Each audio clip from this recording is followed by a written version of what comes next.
Okay. ah, fam. Um, oh, okay. Give me a second. I got caught.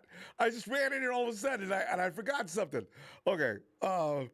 Tonight, as I said earlier, I said, let us stop with the Jimmy G wars. And so tonight, I decided to go that route. Fam, Jesus, I have really, what did I say? What I was thinking was this: what we got to do is think about rounds 2, 3, 4, and 5, just to take a break from the all-out fighting and what the 49ers could do. I really had something prepared. Anyway, you know what I'm going to do? Just so we can cut to the phone quickly, let me just get right into the meat of the things.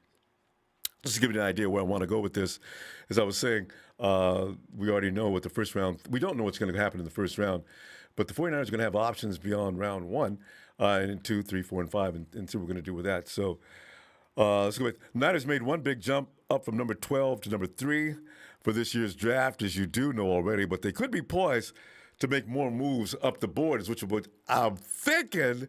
They're going to do one thing, because the 49ers are never just stagnant in the draft. They've never done that since we've seen them. GM John explained in his press conference following the trade that the impetus for the move was the club's success in retaining their own free agents and signing some others. That same logic could apply when it comes to making more trades in the draft. So I figure, and we may as well figure that's probably what's going to be the case. They went into the offseason needing to hold on to their picks to restock the roster after what was sure to be a mass exodus, as we all saw coming too, because we're trying to figure out where is all this money going to come from to sign all these people. And lo and behold, they did it. A lot of one-year contracts, but they still did it. We're going to have a fully stocked team pretty much next year. All the best players that they wanted to keep, they did keep. So, but the free agency period dominoes fell in the red and gold favor and left the good guys with a little bit of wiggle room to walk away from the draft with 6 or 7 picks instead of 9 plus. Because the Niners be like, round 1, pick 3. Round 2, pick 43. Round 3, pick 102. Round 4, pick 117. And 3 fifth-round picks, 155, 172, 180. We got one New Orleans.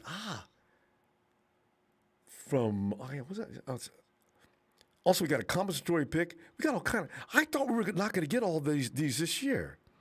So we got a third round. Oh, we already got rid of next year's third round pick. So round 6, 193. Round 7, via the Jets.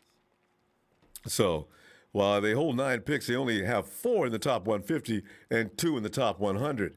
So don't be surprised to see the 49ers try and maneuver their way up in the 3rd and 4th round to try and target some higher quality players who could serve as depth this year before taking over as starters in 2022, when they can once again be facing a free agency crunch as a number of one-year deals will expire.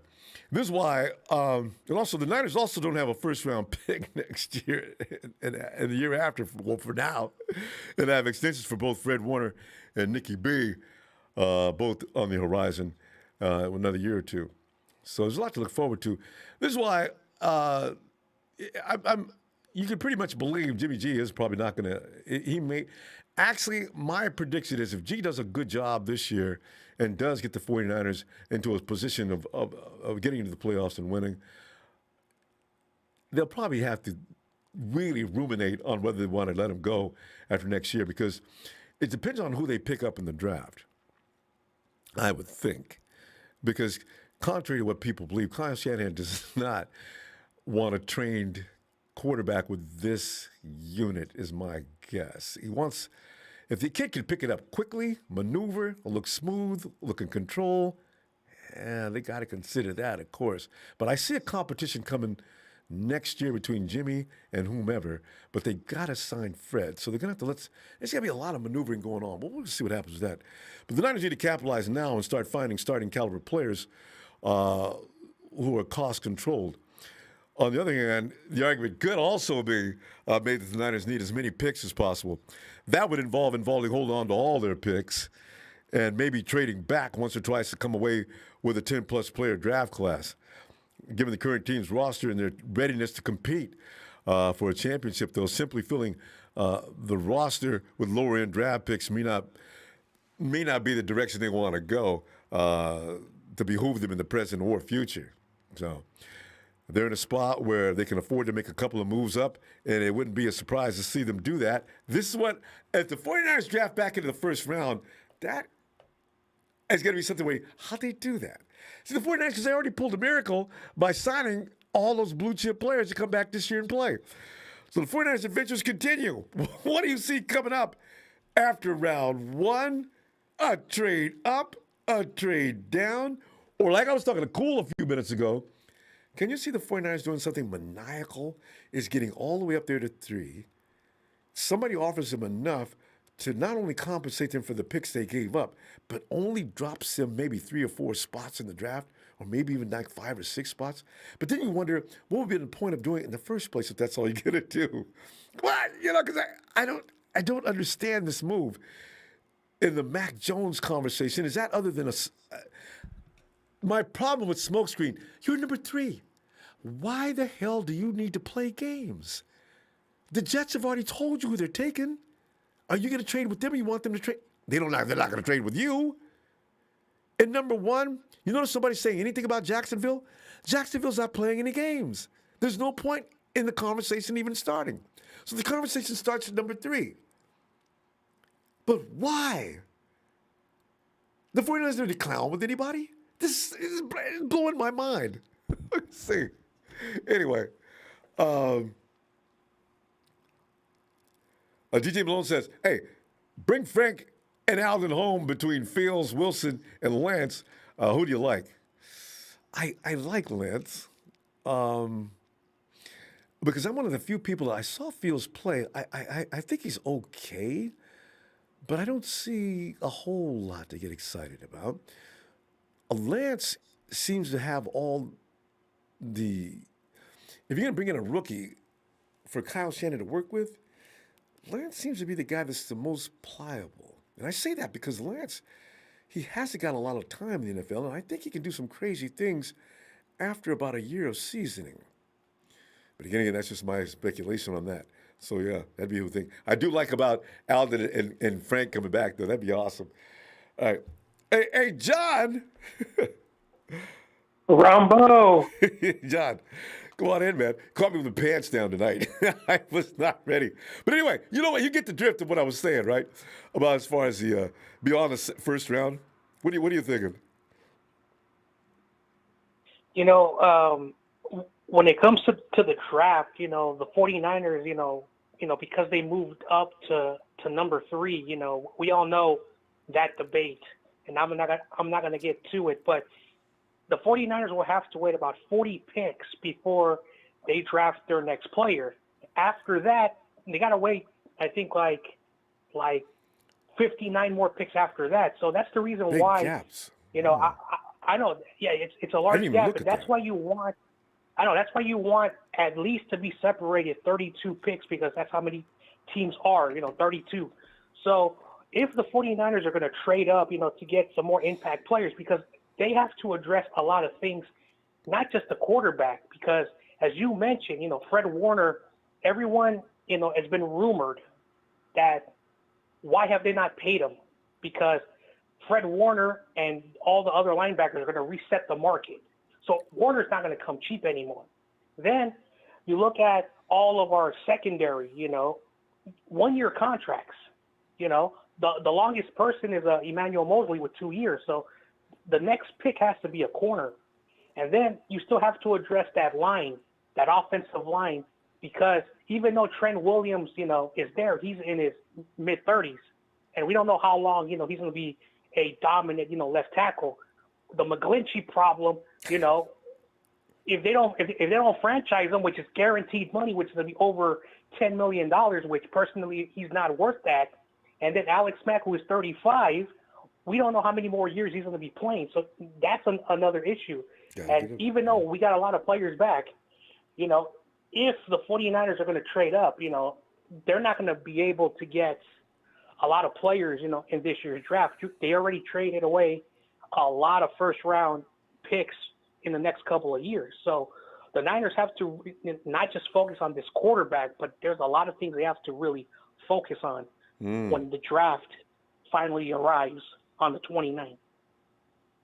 Unless they're relying on next year's expansion of the cap, the 49ers, but John, you can see the 49ers are really going for it this year. They really are looking at a Super Bowl berth this year. So they're going for it this year.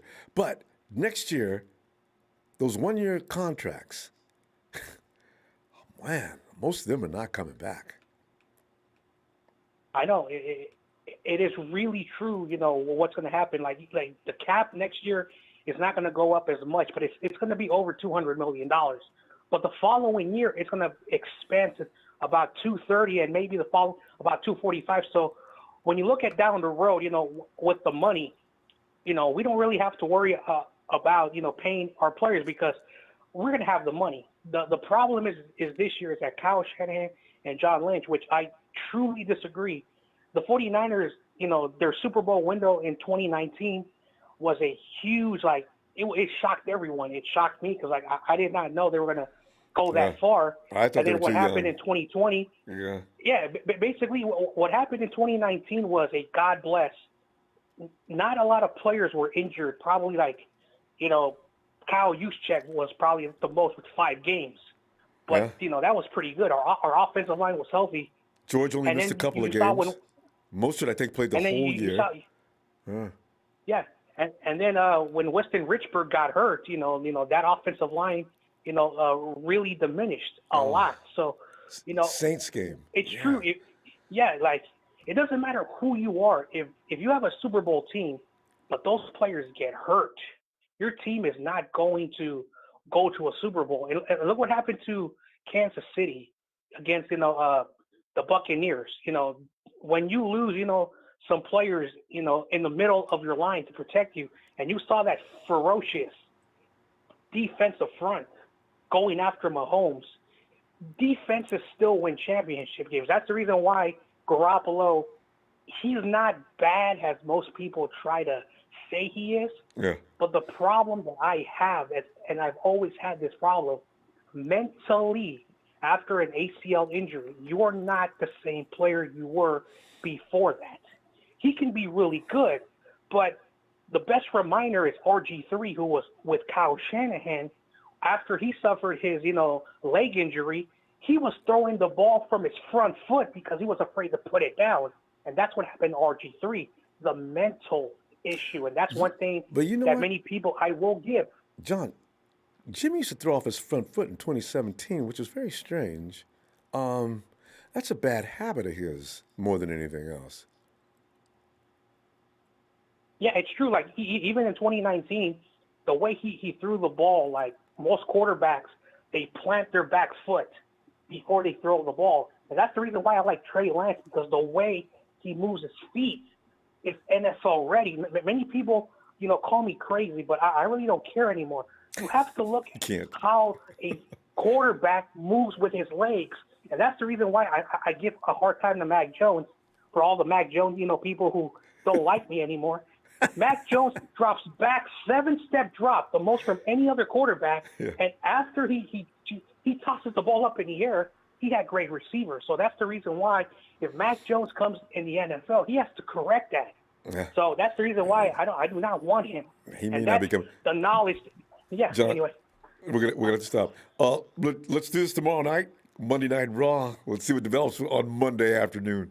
All right. All right, Ronbo, it's always a pleasure. Thanks, subscribe, and help this guy grow. Ronbo, I like the show. Thank you very much for having us on. Thank you, John. Letting us talk. And Niners all day. Hey, it's always a pleasure, John. Looking forward to tomorrow. Have a great evening. And Ahmad Carrick. Hey, Ahmad, thank you. Thank you for the contribution. He says, of the top 5 quarterbacks, Justin Fields played highest rated combined defenses according to PFF. I've already said, I can't imagine them not picking Fields at number 3. I really can't. I mean, that's why I'm wondering, why are the 49ers playing games? I don't understand. You don't even have to get involved. You've got the number 3 pick. You already know where the 1 and 2 picks are going. Sit back, relax. Focus on what you can. The big board, work on it. Did you not have to get involved with the media? Hey, Dion. Ronbo, what's going on, brother? Oh, Dean, I'm sitting up here taking a break from the number 3 pick and moving down, doing down 2, 3, 4, and 5. Wondering how the 49ers are going to handle that this year because the drama is pretty much over. But like John just pointed out, which I had not thought about, is the gap between picking that high in the draft and the next time the 49ers pick up a ball player, they're going to watch all kind of blue chip players going by, and they come in the next day. Next day, it's finally. They be doing like Trey. Finally. And we do mean finally. We get a pick, So, I don't know. D, what would you do? What do you think is going to happen, man? Second round pick, third round pick is going to be trade up, trade down, to get back into the first round somehow. What are they going to do? For me, I'm hoping that they stay put where they are. We've already moved enough of our draft capital this year. We don't need to move any more of it. You need to look at your board. You need to figure out who's where, who's what, who's doing what, how they're doing it, and how to be able to get the best player available. The number one thing that we're honestly going to be looking at is a QB. We should get some defensive backs because everybody's on a one-year deal. And though the salary cap is going to explode next year, I'm still not going to have enough money to pay everyone. So the thing is if we're smart, we stand pat, we go, okay, look, these are our picks, this is what we're going to do, and that's it. I don't need Kyle jumping up and going, let's jump back into the first round and go pick up Kellen Mond or some shit. Like, I don't need him doing that. Too many quarterbacks. He traded up. The last 2 times Kyle traded up, it failed. That was C.J. Beathard and Dante Pettis. And where are they now? You left one out, too. I believe they traded up for C.J. Beathard. You said Beathard. Also, running back. Beathard and Pettis. The other kid, Williams. he ain't even playing football no more. Yeah. and rumor is he begged John Lynch. Come on, man, give me this dude. That dude didn't even want to play football, man. He wanted to be a preacher. His sister, I don't right? trust John with. Yeah, I don't trust Kyle with moving up. You know what I mean? Mm-hmm. Like, not in that sense, because he does it and it never works out. So for me, I say stand pat, draft the guys that need to be drafted, pick the players that need to be picked, and continue to keep moving in the draft. But don't do that where you're jumping up again, because obviously he doesn't know what he's doing. And we left out Reuben Foster, everybody's favorite. Reuben Foster. He was there for the blink of an eye. We forget that, but look at that. So that's 4 times you jumped up in the draft. Every time you jump up in the draft, outside of Brandon Ayuk, except for Ayuk, right? So your numbers don't look real good right now, Kyle. Let's leave it alone and let it be what it is. But I think we stand pat, man. I think we'll be fine doing what we do, and because it's gonna be a party in the 5th round. So, yeah. Yeah. You know how it is. That's where they make their money. They usually make a lot of their money in the 5th round because they do better with the picks that they have there. Which is amazing. It's not going to be too bad. I don't know if they've had a bad 5th round pick yet. Yeah, except for Trent Taylor. But he was good in the beginning. But, he was all right. Yeah, he was all right in the beginning. But the cool thing, PFF has their little draft simulator, and it's actually really nice. I like it. I've done it several times, Ronbo. And you know who we keep drafting? Who? Zach Wilson. Zach Wilson. Because he keeps falling to us. The Jets. So Trevor Lawrence always winds up being number 1. Fields goes to the Jets, and Wilson always falls right in our laps, and I always take it. See, D, I'm telling you, man, if the Jets pass on Fields and they had him there, because Wilson's had one good year in the last 2 or 3? And nobody knew who he was in 2019. 2020, he rose to prominence in a year where you probably needed another year before that to make a real big judgment on that guy. Was that because of 2020, the environment, the situation involved? Why wasn't he shining in 2019? It's basically, sometimes, you get guys that are a one-hit wonder, and that can happen. and I understand it. But to me, I look at it like this: everybody gets hyped. Mitchell Trubisky got hyped, and now he's backing up in Buffalo. Like all of these players get hyped. Like they're pushing the narrative of Mac Jones, ridiculously crazy right now, of course, to us, and they're making it seem like that's all that Kyle wants. These drives, they have to have something to talk about. And with no other moves being made outside of the trades that have already been made, what are you going to talk about? We got to create a narrative. The idiot that is Dan Orlovsky, one of the worst QBs to ever touch a football field. To ever touch a football field. All he can do is say negative and demeaning things about Justin Fields, but while praising Mac Jones. I don't need anybody with the middle name McCorkle on my team. I'm sorry. You're a square. You're a super square. And, by the way, while Justin Fields has been nothing but a model citizen at Ohio State, Mr. McCorkle has 2 DUIs. Wait, is it 2? Somebody said the second one wasn't real. But you can confirm 2. Yeah, it's 2. Okay. Yeah. So, to me, I'm sitting there thinking to myself, 2 DUIs? Oh, it's nothing. Why? Because you're the quarterback for Alabama. We're definitely going to sweep that under the rug. And then what's the media going to do? The media is going to chalk it up to him being a young kid and not knowing any better. And he'll be good when he gets to the NFL. But had that been Justin Fields, I guarantee you, strictly because he was black, that'd have been blasted all over it.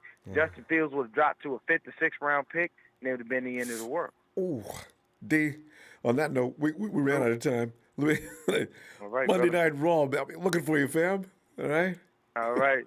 Love you, Good Ronbo. stuff. Have a good evening, man. I love back at you. All right, fam. Night. There you go. 2 different perspectives. First 2 calls. Gotta love it. And it's wow, Runa. Oh, Runa! Wow, Hey Ronbo. Hey, Runa. Hey Ronbo. Hey. Can you hear me? I can hear you clearly. Okay. All right. Actually, the last caller, he made some great points. Right? Because amplify on that. Yeah. Because he brought up what if it was Justin Fields, he would have been done by now, even before the draft. Right? I mean, remember, okay, I'll bring up something from very few years back. What happened to Michael Vick? For the dog shows and things like that. Yeah. Yes. Do you think that punishment deserved the crime? Yeah, they did. That was pretty heavy. Animal advocates were. Yeah, I agree. I really wish I could have. That seemed to be. He could have been a little less severe on the punishment. I mean, granted, I agree. I hated what he did, but still, my God, they damn near banned him from football. Yes. I mean, one of the best ever talents football was ever seen. He was banished like nobody ever. But there were so many other people who has done much worse, but he got the most severe punishment, in my opinion. I mean, that's in past, but still, Justin Fields. He still deserved to be punished. I'm just not sure of how badly, Exactly. But still, yeah. That's my point too. I mean, I don't think that it never deserves the crime. So on that note, I 200% agree with the previous caller what he said. But anyway, the thing is, I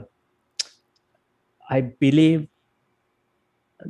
whatever the media is painting is not the correct picture, because I believe you heard with Adam Schefter now, like from yesterday or day before onwards, he's just changed the tone, saying that 49ers are open to everything. They have open mind. They are not. They always say this. Meaning, yes, right. So now they are saying they are not pinned on Mac Jones. So they are looking for everything. So it's kind of a hype that media created this Mac Jones thing, but I don't see a value. You are trading up to number 3 and you are still getting Mac Jones. Rather keep Jimmy. Why would you need Mac Jones? I mean, Jimmy is better than Mac Jones. One question though, are the Jets really going to take Wilson. Do you believe that? Initially, yes. I really thought yes, because the reason is this. 49ers never contacted Jets to begin with for the second place, which meant two things. Either Jets do not want to trade down, or they were thinking about, okay, we'll see what happens, and maybe we will trade our pick later for some higher compensation. But now after Sam Darnold is traded, now it seems that Jets in need of a quarterback. Yeah, they got it. And right. And the thing is, I had a kind of a wild theory. If you remember, 49ers announced the trade to move up after the the very same day of Zach Wilson's pro day. If you remember that. So that I thought it was thought, Trey Lance. no, it was Zach Wilson. Zach Wilson's pro day. Right after he finished it, by within an hour or two, 49ers announced that they were trading up. So I thought, okay, now Zach Wilson has confirmed his place, be the second best quarterback in the draft. That's why 49ers announced this. Wait, go ahead Aruna, with. pause right Yes. there. Is Zach Wilson the number 2 best in this draft? I don't think so. But that's what media created, right? Kind of, but I thought PFF said otherwise. There you got. Go ahead. Go ahead. That's the interesting thing. I'm very confused about that. Yeah. Think about this. PFF is always based on statistics, performance, and facts. But all the other media, this ESPN, Matt Mayoko, and everyone, they are based on emotions. True. That's the difference, right? That's why Stephen A. Smith works for them. There's a man that goes overboard with emotions. Exactly. Because Stephen A. Smith is apparently, he is not a sports talk show. He is just the sports version of American Idol. The man Max Kellerman. They get into those heated arguments and start screaming, and that's what draws attention. So yeah. Yes, that's just it. That's just it. I mean, there is no point of just listening to them. So that's why I was saying. So I thought that coming back to the Jet story. So okay, now Zach Wilson is kind of the second guy in the draft. So 49ers now have a clear person that in their mind to take at number 3. So they went ahead with it. But right now it seems like again kind of bit tricky that there is a chance Jets might take Kyle Trask. Runa, as usual, I always enjoy you. We ran out of time again. Yes. Listen, we're going to be back tomorrow, though, and I want more of this. This is like, you've got some interesting perspectives. All right. Okay. We'll look for it tomorrow. And for the fans who are listening, never forget Michael Vick, one of the best quarterbacks we had. We lost him, unfortunately. Yeah. Okay. Thanks, Ronbo. Right. Good night. Bye, Aruna. Have a great night. Wait a minute. Michael Vick did I miss some news? Vick didn't get taken out, did he? Other than just lose a lot of games. All right. Anyway, get back to that. Hey, Denise, get in there, you TNT self. Ronbo, what's up? Denise, we're looking at taking a step out of the first round today and leave Jimmy alone and looking at what will the 49ers be thinking about after round 1. What are we going to do with round 2, 3, 4, 5? 5, we got plenty of 5, 6, and 7. Denise, you've got a lot of stuff you could trade up. You need some quality talent because we're going to lose a lot of these one-year contracts starting as early as next year. And could you pick more picks, maybe a little less talented, but have more to shoot at? I mean, which direction do you think the 49ers are going? Denise, by the way, which way would you go given that alternative? Well, I agree with Dion. I think they should just stand pat and pick, best player available. But the one person I think they might trade up for, and I'll be kind of shocked, but I don't put it past them, is a lot of, and again, it could be speculation, it could be BS, we never know. But I've heard on multiple sources, and I'm not saying I personally have sources, I'm just talking about stuff I listen to, podcasts and stuff, that they've had a lot of interaction with Najee Harris. That's interesting. That is really interesting. Now, again, I don't know if it's, media hype, horse crap. You got me. I'm just saying that somewhere, and again, the 49ers don't leak, so I'm having a hard time believing that's the case, but I've heard it on multiple platforms that they've had a lot of talk with him. What would they draft back into the first round? I think Harris might be a first-round pick. Maybe. What do you think? Well, because people not, are speculating like a late first, early second. Okay, see? Because the rumor is, again, if it's believable, the rumor is that no one's going to want to take a running back, even though he's that talented, in the first round because of, they get beat up. They don't last. So no one's going to want to spend a first round on him. So they said they're thinking late first, early second. Denise, you know what? Bobby Turner, from what I've been reading, I didn't take it seriously because I thought he was out of the question. Najee says Turner has been calling him. He's got him on speed dial and calling him every day. But they said the 49ers always seem to do that when they target running backs. They just want to keep them in the loop, keep them informed as to what they're thinking. But that's a telling thing because Najee is just going to tell you what it is. He's not going to be like out of the 49ers camp, keeping things quiet. I'm Najee, man. I don't know these people. They after me. I'm telling you that I've got a lot of phone calls from the 49ers, in particular Bobby Turner. He said it. Yeah, see, that's what I read too. And that's why I'm saying that's the only person I'm kind of wondering if they'll move around to get, because we all know how Kyle Shanahan loves his running back. Oh, yeah. Najee said, though, he thought he was the guy until the 49ers traded up. Najee thought he was going in at number 12. Yeah. I heard that too. So that's what I'm saying. I don't know if they're hey, just chill out. You know what I mean? We got this. Yeah. We're going to still try to get you. Yeah. So all I care about is I told someone the other day on Twitter, I'm like, God help them. If I lived in Santa Clara, I would be with a picket sign in front of the stadium. No Mac Jones. No Mac Jones. No Mac Jones. They'd have my ass arrested. John Lynch would be like, I can't even come in the stadium. This woman won't leave me alone. Parking, he's standing out on the trail of cars trying to get along. Denise, I really don't see it. If they pick Mac Jones, I will be shocked because I've already prepared myself mentally for at number 3 the 49ers select. But I can't see. It'll be the same thing as with Solomon Thomas if they do that. Because I say, Kyle, no, you didn't. You went through all this for Mac. You could have got him at 12. Oh.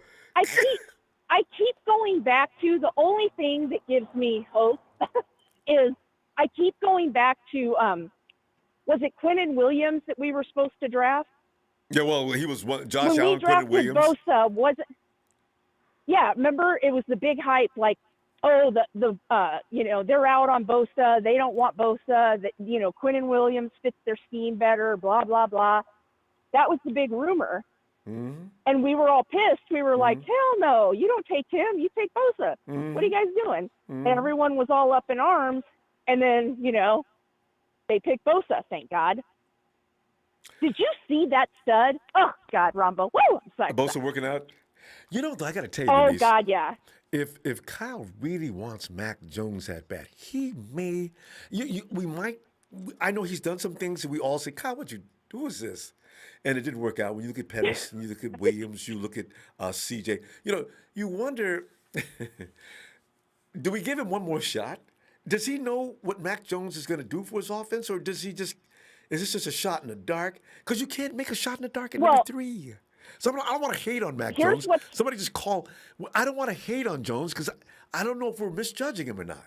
I mean, I don't either, but I will make this point before we go. So I will make this point. Okay, everyone keeps saying, oh, you know, he's Kirk Cousins. Oh, he's this one makes me laugh actually. Oh, he's Tom Brady. I'm like, seriously? I'm like, I got news for everybody. There's only one Tom Brady. Please stop comparing Mac Jones to Tom Brady. I'm sure Tom Brady doesn't even appreciate it. Like, come on. God. Like, stop comparing him to Tom Brady. But what I was going to say is, real quick, we all need to remember Tom Brady was a 6th-round pick. Kirk Cousins was a 4th-round pick. None of them were first-round talents. Even Tom Brady. Excellent point. Denise, let me see you on Monday Night Raw. All right. Great stuff. Have a blessed night, Ronbo. Thing too. You too. Night, Denise. All right. Bye-bye. God, the 49ers fooling around and getting Najee. Wow. Man, that would be some maneuvering like you've never seen. Texas boy don't say nothing, man. Hey, Lee, come on in, man. Yo, what's up, Ronbo? What's good? Lee, we're looking at, you're the guy for this tonight too, man. We're looking at the 2nd, 3rd round, 4th round. Lee, I know you've already looked at those rounds because you did a mock draft. So minus what they're going to do in the first round, because that requires a whole speculation of itself in of itself. So Lee, what are you thinking, man? A trade up, trade down, stand pat. Shout out to Coolwoods for his draft earlier on, bro. I was actually going to ask him this question when you were doing the draft, and so when I seen the title of the show tonight, I was like, oh yeah, that's cool, because I was going to ask him, you know, would he trade up, because we've got that 3rd round pick, which is like 102 or 103, right? And then our pick before that is like 43. So there's like nearly 2 rounds, nearly like over 60 picks, separating our 2nd and our 3rd pick. And he's using the Jimmy Johnson chart of points too. So, you know, I wonder what that yielded. Yeah, and there's just a lot of good talent that'll be there between our 2nd and 3rd picks. So if we trade up, I wouldn't be surprised if we did, whether we do or we don't. But we got those 3 5th rounders as well, Ronbo, and it's quite hard to hit on a lot of late round picks. So if you can combine like a day 2 or one of our 3rd, 4th, 5th rounders and try and move up, you know, that'd probably be a smart move to try and get some of the better talent in the draft. So Lee, are you talking take the 2-3 for the bottom part of the number 1, first round, should I say? Well, you could probably move up with that 3rd round pick and use one of our 5th rounders to move up a bit, you know, so the gap between our 2nd and 3rd pick's not so big, without having to mortgage our future. Mm-hmm. You know what I mean? Yeah, you don't want anything from next year. Just this year's picks, though. Exactly. Yeah, exactly. So if we can move up maybe with that 100 and I think it's 102, 103 pick, you know, if we can move up a bit earlier on day 2 there, and we can get like a really elite guy, you know, because someone's always fall 2nd, 3rd round. Sometimes you get the best receivers in those rounds. The last couple of years, like 2 of my favorite players, 3rd rounders and back-to-back years, Gibson and Antonio, and McLaurin, sorry, they both went to Washington. So if you can turn those picks into earlier picks, you know, there's a lot more talent there that we can get. There's a lot of players I like in the 2nd, 3rd rounds, like I said earlier, Elijah Moore. He'll probably go in the 2nd round at the latest, though. Like the caller just before, Denise, when she was talking about Najee Harris, I remember seeing that report too, and that the Niners were showing heaps of interest in him. We all saw that report. Yeah. You know? And that would be a good pick if we did move up. I think you probably have to move up sort of the back end of the first day, early 2nd. But then if we're doing that, then we're going to have to give up more of our picks. I don't really want to move up with the 2nd round. I'd rather move up with that 3rd rounder or turn that 4th rounder into another 3rd. You know what I mean? What would you target, Lee, in the first round? Are we talking upper 20s, late 20s, the last part of the teens? Because where you go is going to determine how many picks you're going to have to give up, right? Yeah, exactly. So I'd rather move up with that 3rd round pick, that 102, and turn that into an earlier 3rd or to back into the 2nd. Or I'd rather move up with the 4th rounder and the 5th rounder and turn that into another 3rd, if you know what I mean, Ronbo? because you don't really need 3 fifth rounders. You're going to hit. I know, right? If you're lucky, you'll hit on one of those. Yeah. Yeah. And you've got that 6th and 7th rounder as well. There's just a lot of good talent, like Asante Samuel, the corner at FSU, both the more wide receivers. Who do you like in the 2nd, 3rd round? I like that guy from Oklahoma, the center. And, you know, we're talking about running backs. I was looking at Etienne because I'm thinking, is that how I pronounce his name right, Etienne? I'm thinking Yep, that's it. if we're going to get a premier running back this year, maybe you can find him in the 2nd. But priority needs makes that pick feel foolish to me at the same time. But I still want to see a premier running back from the collegiate ranks to see if it makes a difference. Because every year we've watched the UDFAs, and they do a good job, but I just still wonder that high-quality back like the Raiders Exactly, picking up, Ronbo. what's his name would look like. And that's why I sort of liked it when they were talking about Najee Harris, they are showing interest, because a lot of our fans think, oh, we don't need a top-tier running back, but we've never seen one, you know. We've never had like a guy that can just grab 1,000 yards every season, and you know guys can do that in Kyle's system because we're such a heavy, you know, offense with running the ball. And I think, you know, we don't have a real number 1 running back. Like Mostert has been good, but I think Mostert is not really a guy that's a bell cow. You know, he needs other people around him, like Jeffrey Wilson. You know, we had Breeders and guys like that, Tevin Coleman's, and all guys that chipped in, but we haven't really had that elite running back. So if we did get one, it would be nice to see in our offense, Ronbo? God, yes, have him wearing out the defense. And that way, when you do get Mostert the ball, now Mostert is even more, vicious at that point. Yeah, you know. Woo. Yes. They're probably thinking that way. And if you too, got man. Najee, he's a bit more of a power back, Ronbo, and he's a really good receiver. So if you had him as your sort of main back, and then you had Mostert, you know, tearing down the sidelines on the outside zone, each side of the field, he'd just be burning that defense with his speed. Wearing them out. That would be it. Now going to play action. Oh, God, Jesus. And then, Ronbo, you throw in a Trey Lance or you throw in a Black Zeus, you know. Man, you imagine teams trying to defend that, That's just too much. Too much speed on the field, too much talent. Oh, God. We'll be wearing defenses out. Lee, we're having way too much fun. We're out of time. No worries, Ronbo. Shout out to you and everyone out there and everyone that calls in tonight. Thanks, go Niners.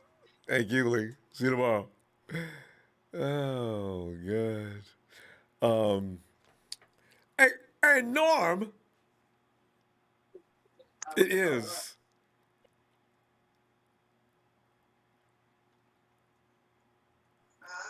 Oh, it's Niners all day. Oh, I said, Norm, you cannot ruin that intro by not So having with that Ronbo, man. Yes. What's going on, man? Man, you know, I'm looking at, because I'm tired of the first round, right? So I'm saying, you know, we ought to move to the other rounds today and see what's up. So I'm thinking, you know, I'm looking at the 49ers and the position they're in with all them draft picks. We got more draft picks this year, Norm, than we've had in a long time. So now, even with giving up stuff, so now I was like, 49ers, y'all go draft up? Y'all go draft down? Pick up? Come out of here with double-digit picks, even after you already gave up everything for the first round. You know? What do you think they're going to do? And should they stand still and just, like Dion says, stop, just work with what you got. You got to go no more. You did enough. What do you think? I'm thinking they already know who they want on the team. You know what I'm saying? I think they already looked at, like, hey, you know, everybody, I don't know what it is with everybody's speculations about who they're going to get and why they're going to get them, or whoever fits Cal's scheme or none of that. But I think somewhere in John Lynch's hairline and the way it's shaped is that he knows who's all going to be on the team. But it's just a matter of where they got to go in with the drafts that they have. Anywhere in this draft, they're going to have to make some moves. You feel me? Just like you see how it moves, right? You see how the hairline moves. You got to make those type of moves in the draft to get the guys that you want. So I know somewhere they're looking at that board like, okay, we might have to move up to get this guy. But if we have everybody in the Genjitsu over here about who they think we're going to get, then that will get somebody else to get him, which leaves us all the space to give who they want. Well, if that doesn't work, okay, we got to move over here. I sound crazy saying stuff like that. I know the chat room be talking about I be on dope. Police call everything dope. But anyway. You cannot accuse them of being on drugs. Hey. Man, anyway, what some people call drugs, some people call medicines. What others call medicines, people call drugs. You know this. Anyway, but that's not what we're talking about. We're talking about these Niners football. We're talking about how swiftly these Niners can. I think the last times they did trade up, and what was it they got? They said the first time they got Reuben Foster, the second time, who they get? Dante Pettis. Yes. Then Foster, the last time they did it, who they get? Brandon Ayuk. Yeah. So there's a little progression. I see some progression. It's like ups and downs, just like the hairline, just ups and downs going on with this draft. So you got to expect stuff like that. Every pick is like a gamble. Trading down is not a no. Trading down. We're trading down. We got Solomon T and Javon Kinlaw. Mm-hmm. Right. It's interesting. So the Niners got the power to move up and down. They could even move side to side in this draft, but it's just a matter of what they got to do to get whoever they. I think they know exactly who they want, and if it's like they got prototypes of whoever they want, it's like, well, we can get this guy, but then they have guys down the list that fit that particular scheme. Like they know what type of person they want on the team, and they know what type of caliber.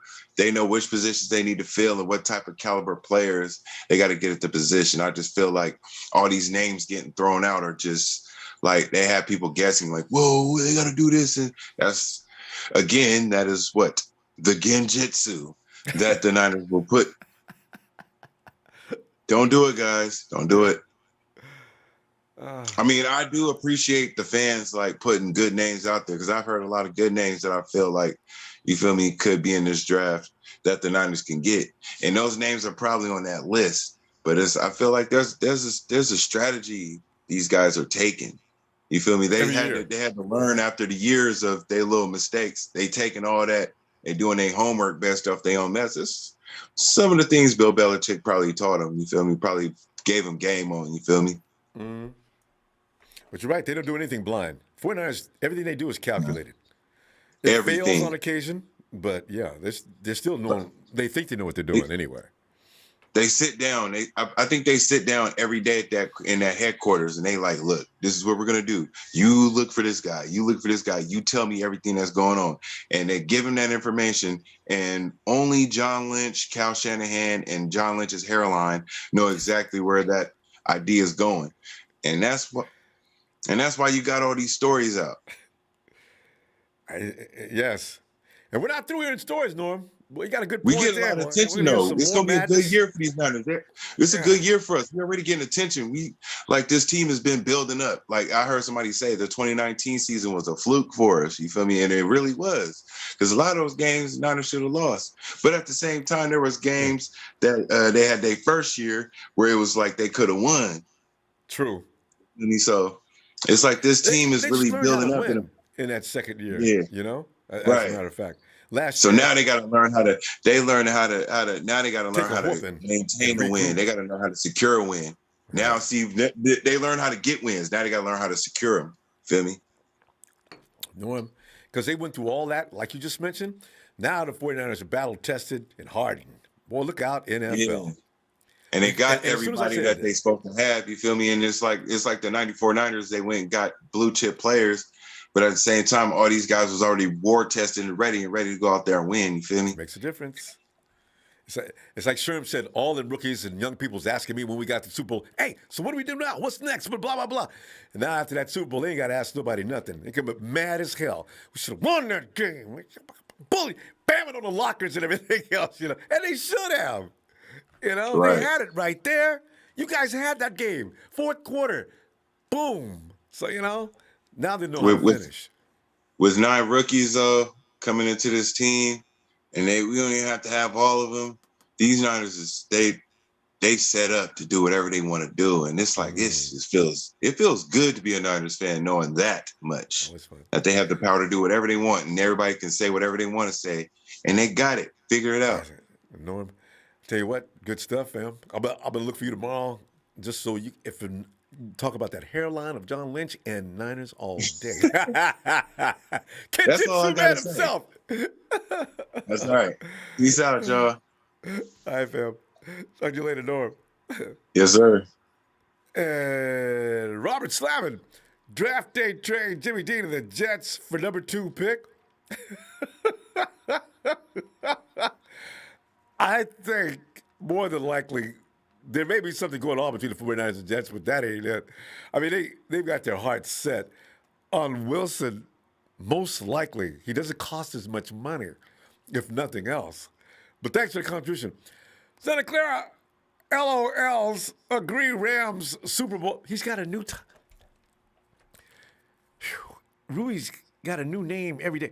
I'm going to start keeping track of his names.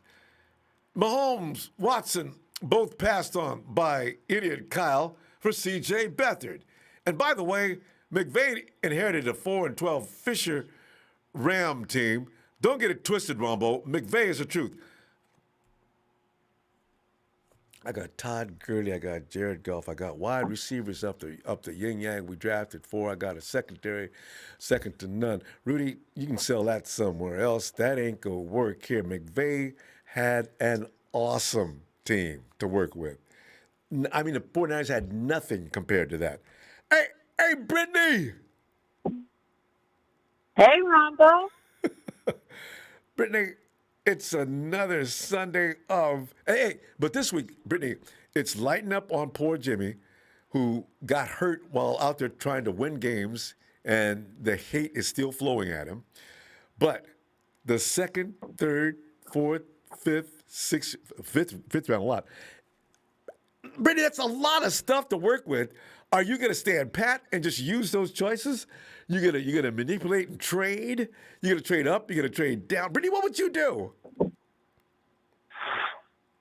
House, because I know there's spots that need to be adjusted more now that we're not talking about the first round. But a point that Denise pulled up, I kind of agree with. They have been talks.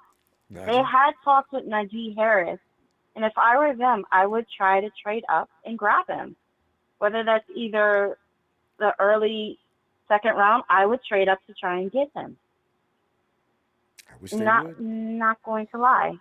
Because Kyle loves his running backs. And especially, we've never had one that's coming out of collegiate ranks at this level.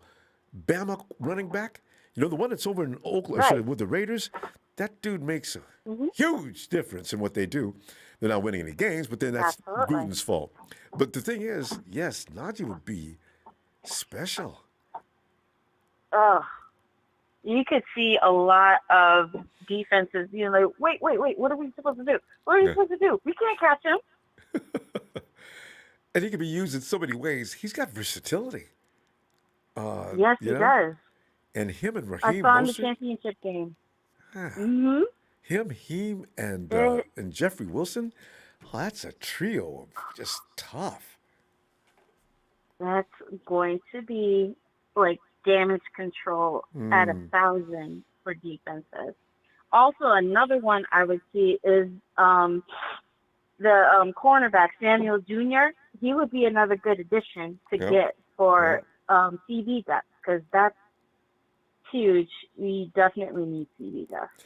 Yeah, because it's right Asante, now on that team. Yeah, you know, because Asante is definitely a talent. We're gonna need a talented cornerback to add to the group, because we don't have enough. Because when the two guys get hurt, here comes Dante Johnson. We need that. We also do need O-line depth, because you saw how the O-line was last year. We definitely need that just in case someone falls. We need someone who's as strong to come in. We can't have none of last year for this year. We can't have it. I know. That was just, Brittany, we cannot have another year like that anywhere. Everybody is on the IR. We can't afford it. Everybody, come on, guys. Everybody has to go to the IR. You're not going to win any games like this. And we still won 6, even with everybody sitting on the bench. Yes. 6 games. I forgot to do this earlier. Shout out to Rudy. Hi, Rudy. I saw what you said. Don't try it. McVay is not the genius. It's still Shanahan. Don't try it. Anyway. McVay was Shanahan's student. Give me a break. Rudy is always grasping at straws, trying to get a penetrating remark, when all it does is make him look silly. I don't know. But also some good points I've heard. It's going to be tough at before the second pick. It's going to be tough when it comes to that second pick because I'm hearing a lot of talk that it is Wilson, and that's what I'm believing. But what if it's a trick shot and it may be somebody else? Okay. That's what I'm thinking. And then I like to try to apply a reason for these kind of things. I don't know why the Jets would be clowning around with this and going to the extreme Right. So if that news is true about bringing in his family, although Kyle was doing that. I remember that Cleveland Browns quarterback that was ranked really high, and Kyle was romancing him, met his parents. They went out to dinner. You remember that year, right? Who was that? Kaiser? Something like that. I forget who it was. But Kyle was all over it. Something like that. Yeah, and then Kyle went and got CJ. Yep. CJ right then and there. We don't know what to expect. Like Denise pointed out, when it comes to Cousins and Tom Brady, we don't know what to expect. People will still think you get one early, automatic winner. Not necessarily. Yeah.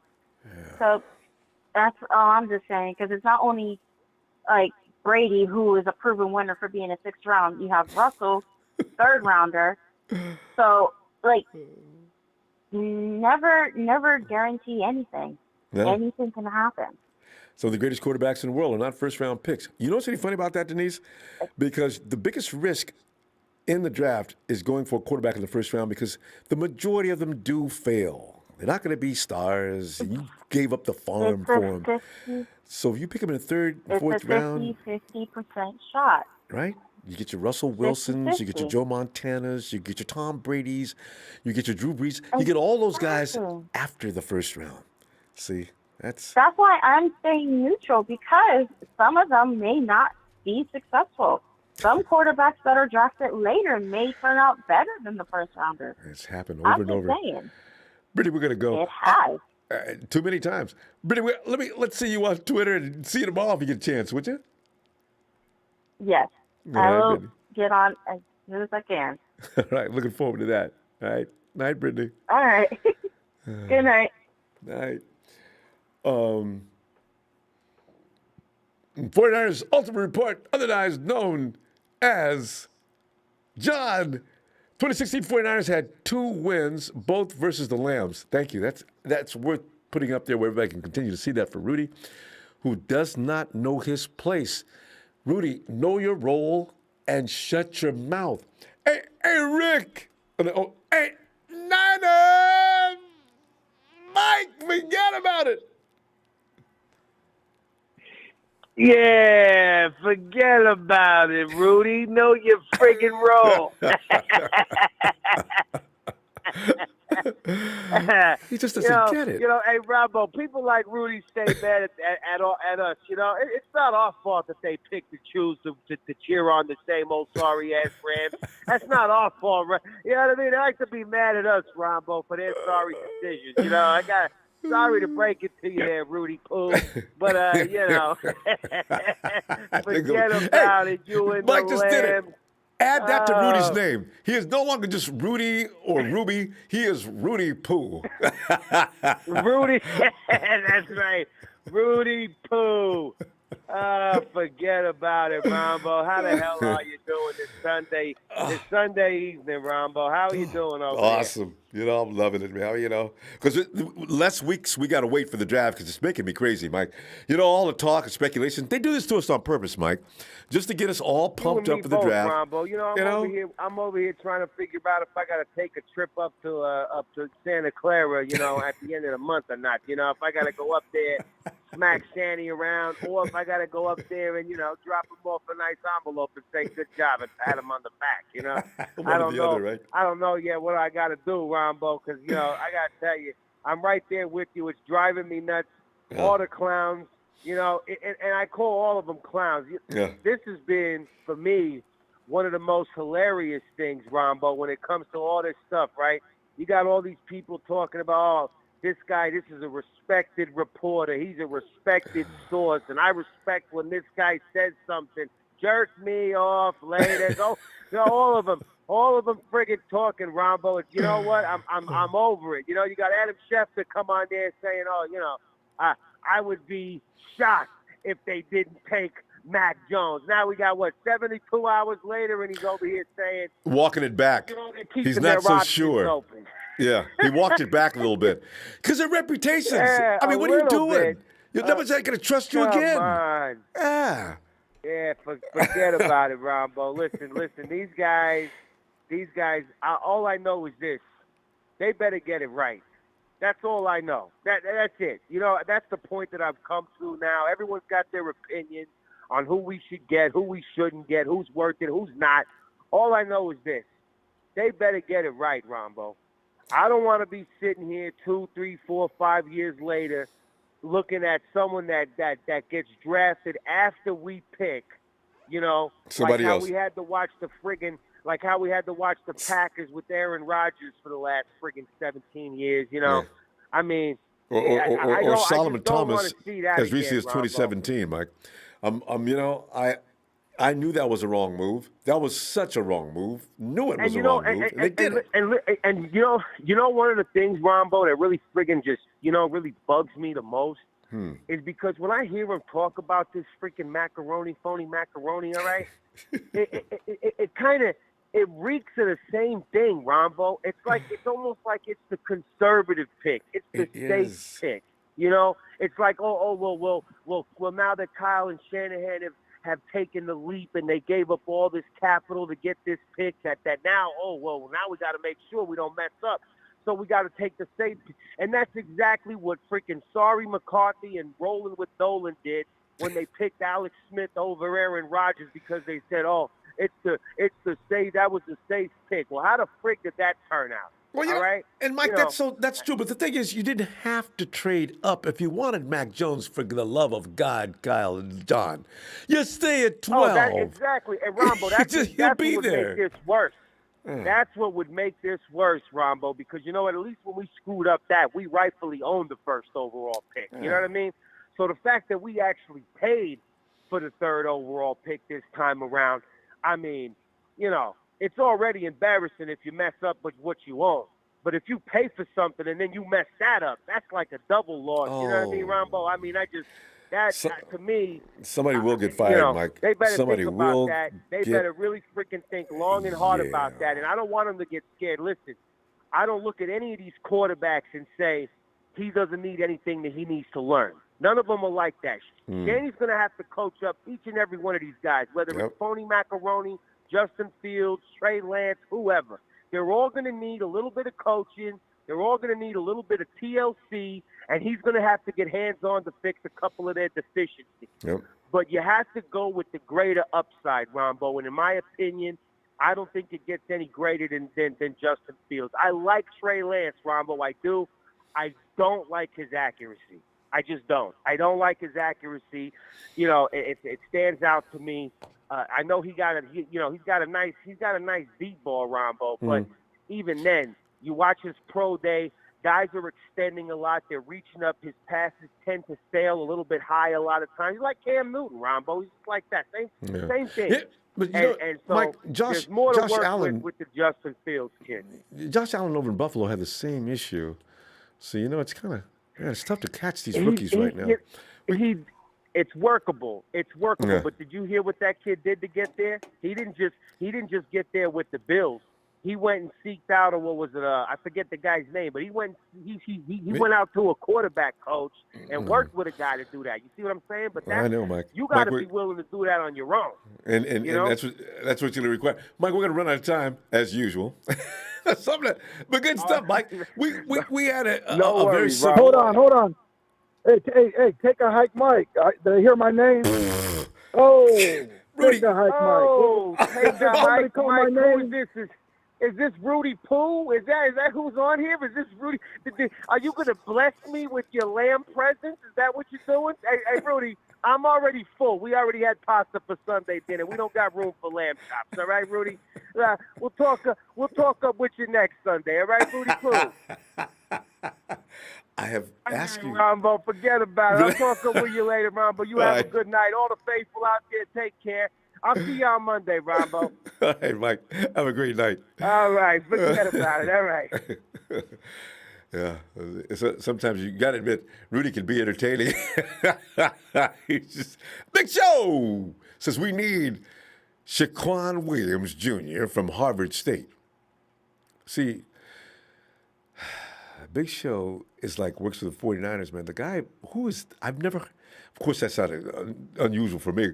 Lee probably knows who Shaquan is. But Big Show, thanks for the contribution. Big Show with capital B and S, so it's got to be the really guy. Hey, Rick. What's good, Ronbo? Rick, we're looking around and trying to figure out the 49ers beyond the first round. What are they going to do next? Because there's a whole draft that's going to continue after that dramatic first day. So it's been suggested that they go ahead and stand pat. Dion came in with that. The trade up. Some people in favor of that. If Najee's going to be available for a trade up, that seems to intrigue people. Nobody said anything about trading down for a lot of extra picks. So, Rick, where are you at on this situation? Trade up. If you trade up, like going from second round to maybe late first round, I would say have to be for somebody that you know that you typically won't be there, but should kind of fall whatever. Najee Harris, I would say, maybe Asante Jr., the quarterback. I mean, the QB, or maybe Greg Newsome, or even maybe Alejandro, whatever that guy, Vera Tucker from USC. But for the most part, let's say somebody like that, I would say kind of stand pat. Or I'm just glad now that we're starting to hear other people talk about maybe hold your horses, that maybe Mac Jones is the sure thing. I have so many people reported because when I went back and you start looking at Mac Jones, number one, he couldn't beat Tua out, and Tua doesn't have the greatest arm, and other than, like I said before, a cap saving type of situation, it makes no sense to have Mac Jones over Jimmy G because I think he has a weaker arm than Jimmy G. And to me, the biggest thing I want for the next quarterback, I want the next quarterback to not be so dependent on Kyle calling the perfect game. Like every game, like every call has to be perfect. Every call has to be perfect. Everything, everybody has to run the perfect route. The lineman, offensive lineman have to block perfectly. Everything has to work out, because if it doesn't work out, then everything just goes to trash. It's like, no, we need somebody that, okay, if it doesn't work out sometime, then okay, we can improvise and scramble and do whatever instead of. And I think if we get Mac Jones, it'll be the exact same thing. To me, honestly, I'm gonna say it like this: if we get Mac Jones, to me, it's gonna almost be like we got Ken Dorsey. Who? And people don't remember Ken Dorsey. We got Ken Dorsey a long time ago. He was a quarterback for University of Miami. And people are like, oh, yeah, he was good, 38-2, won a national championship. Guess what? He had so many NFL starters. He had, I think he didn't have Clinton Portis, but, I mean, he had, what was that tight end? Jeremy Shockey, Andre Johnson. I mean, there were so many NFL Pro Bowl type of talent that was on his team. So it wasn't like you really had to do much, and that's what I feel with Mac Jones. It's like, okay, dude, you have Waddle. You have the doggone Heisman Trophy winner and the other kid and the other receiver. Plus, you got Najee Harris. You have a great offensive line. You got a great defense. You got Steve Sarkisian plus Nick Saban. It's like, dude, you're not really doing too much. You're really not having to do a lot. You're not having a lot of adversity and stuff like that. So it's like, how do we know how good you are if your teams are typically heads and shoulders above everybody else? You're not facing a lot of adversity or anything like that. You know what I'm saying? You know, and as far as like with Justin Fields, and I mean, I know people say, well, he looked bad. He looked bad against Indiana and Northwestern. Now, when he played against Alabama, I understand, but you have to realize that he was hurt because he got what was that, targeting took a shot in the ribs. Even though he was hurt, he came back and threw 4 more touchdowns when he outplayed Trevor Lawrence in the semifinals. And matter of fact, in the him and year Lawrence before, been at each other for a long time. If it wasn't for him, I think it was more of him and the receiver being off.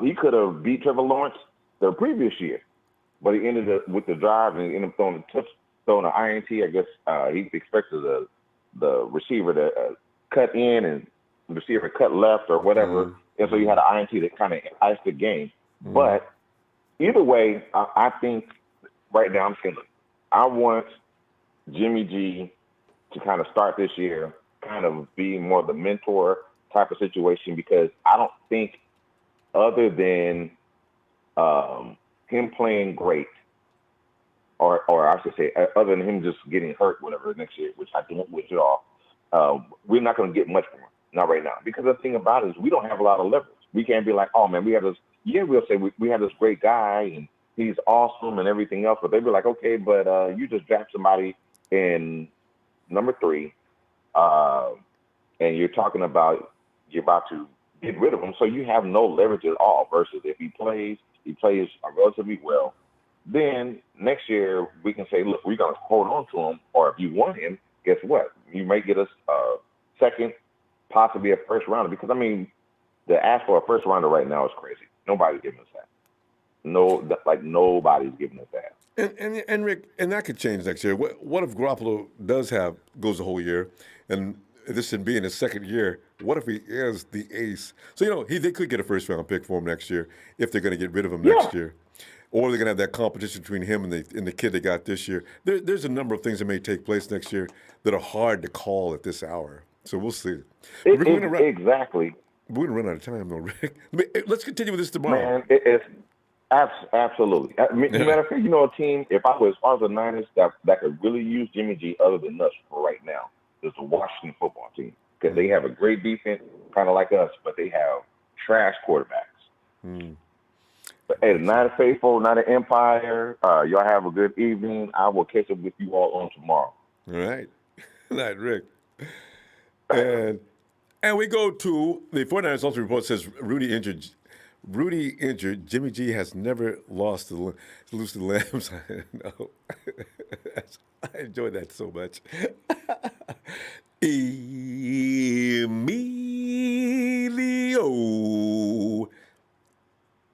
What's happening? Emilio, draft time.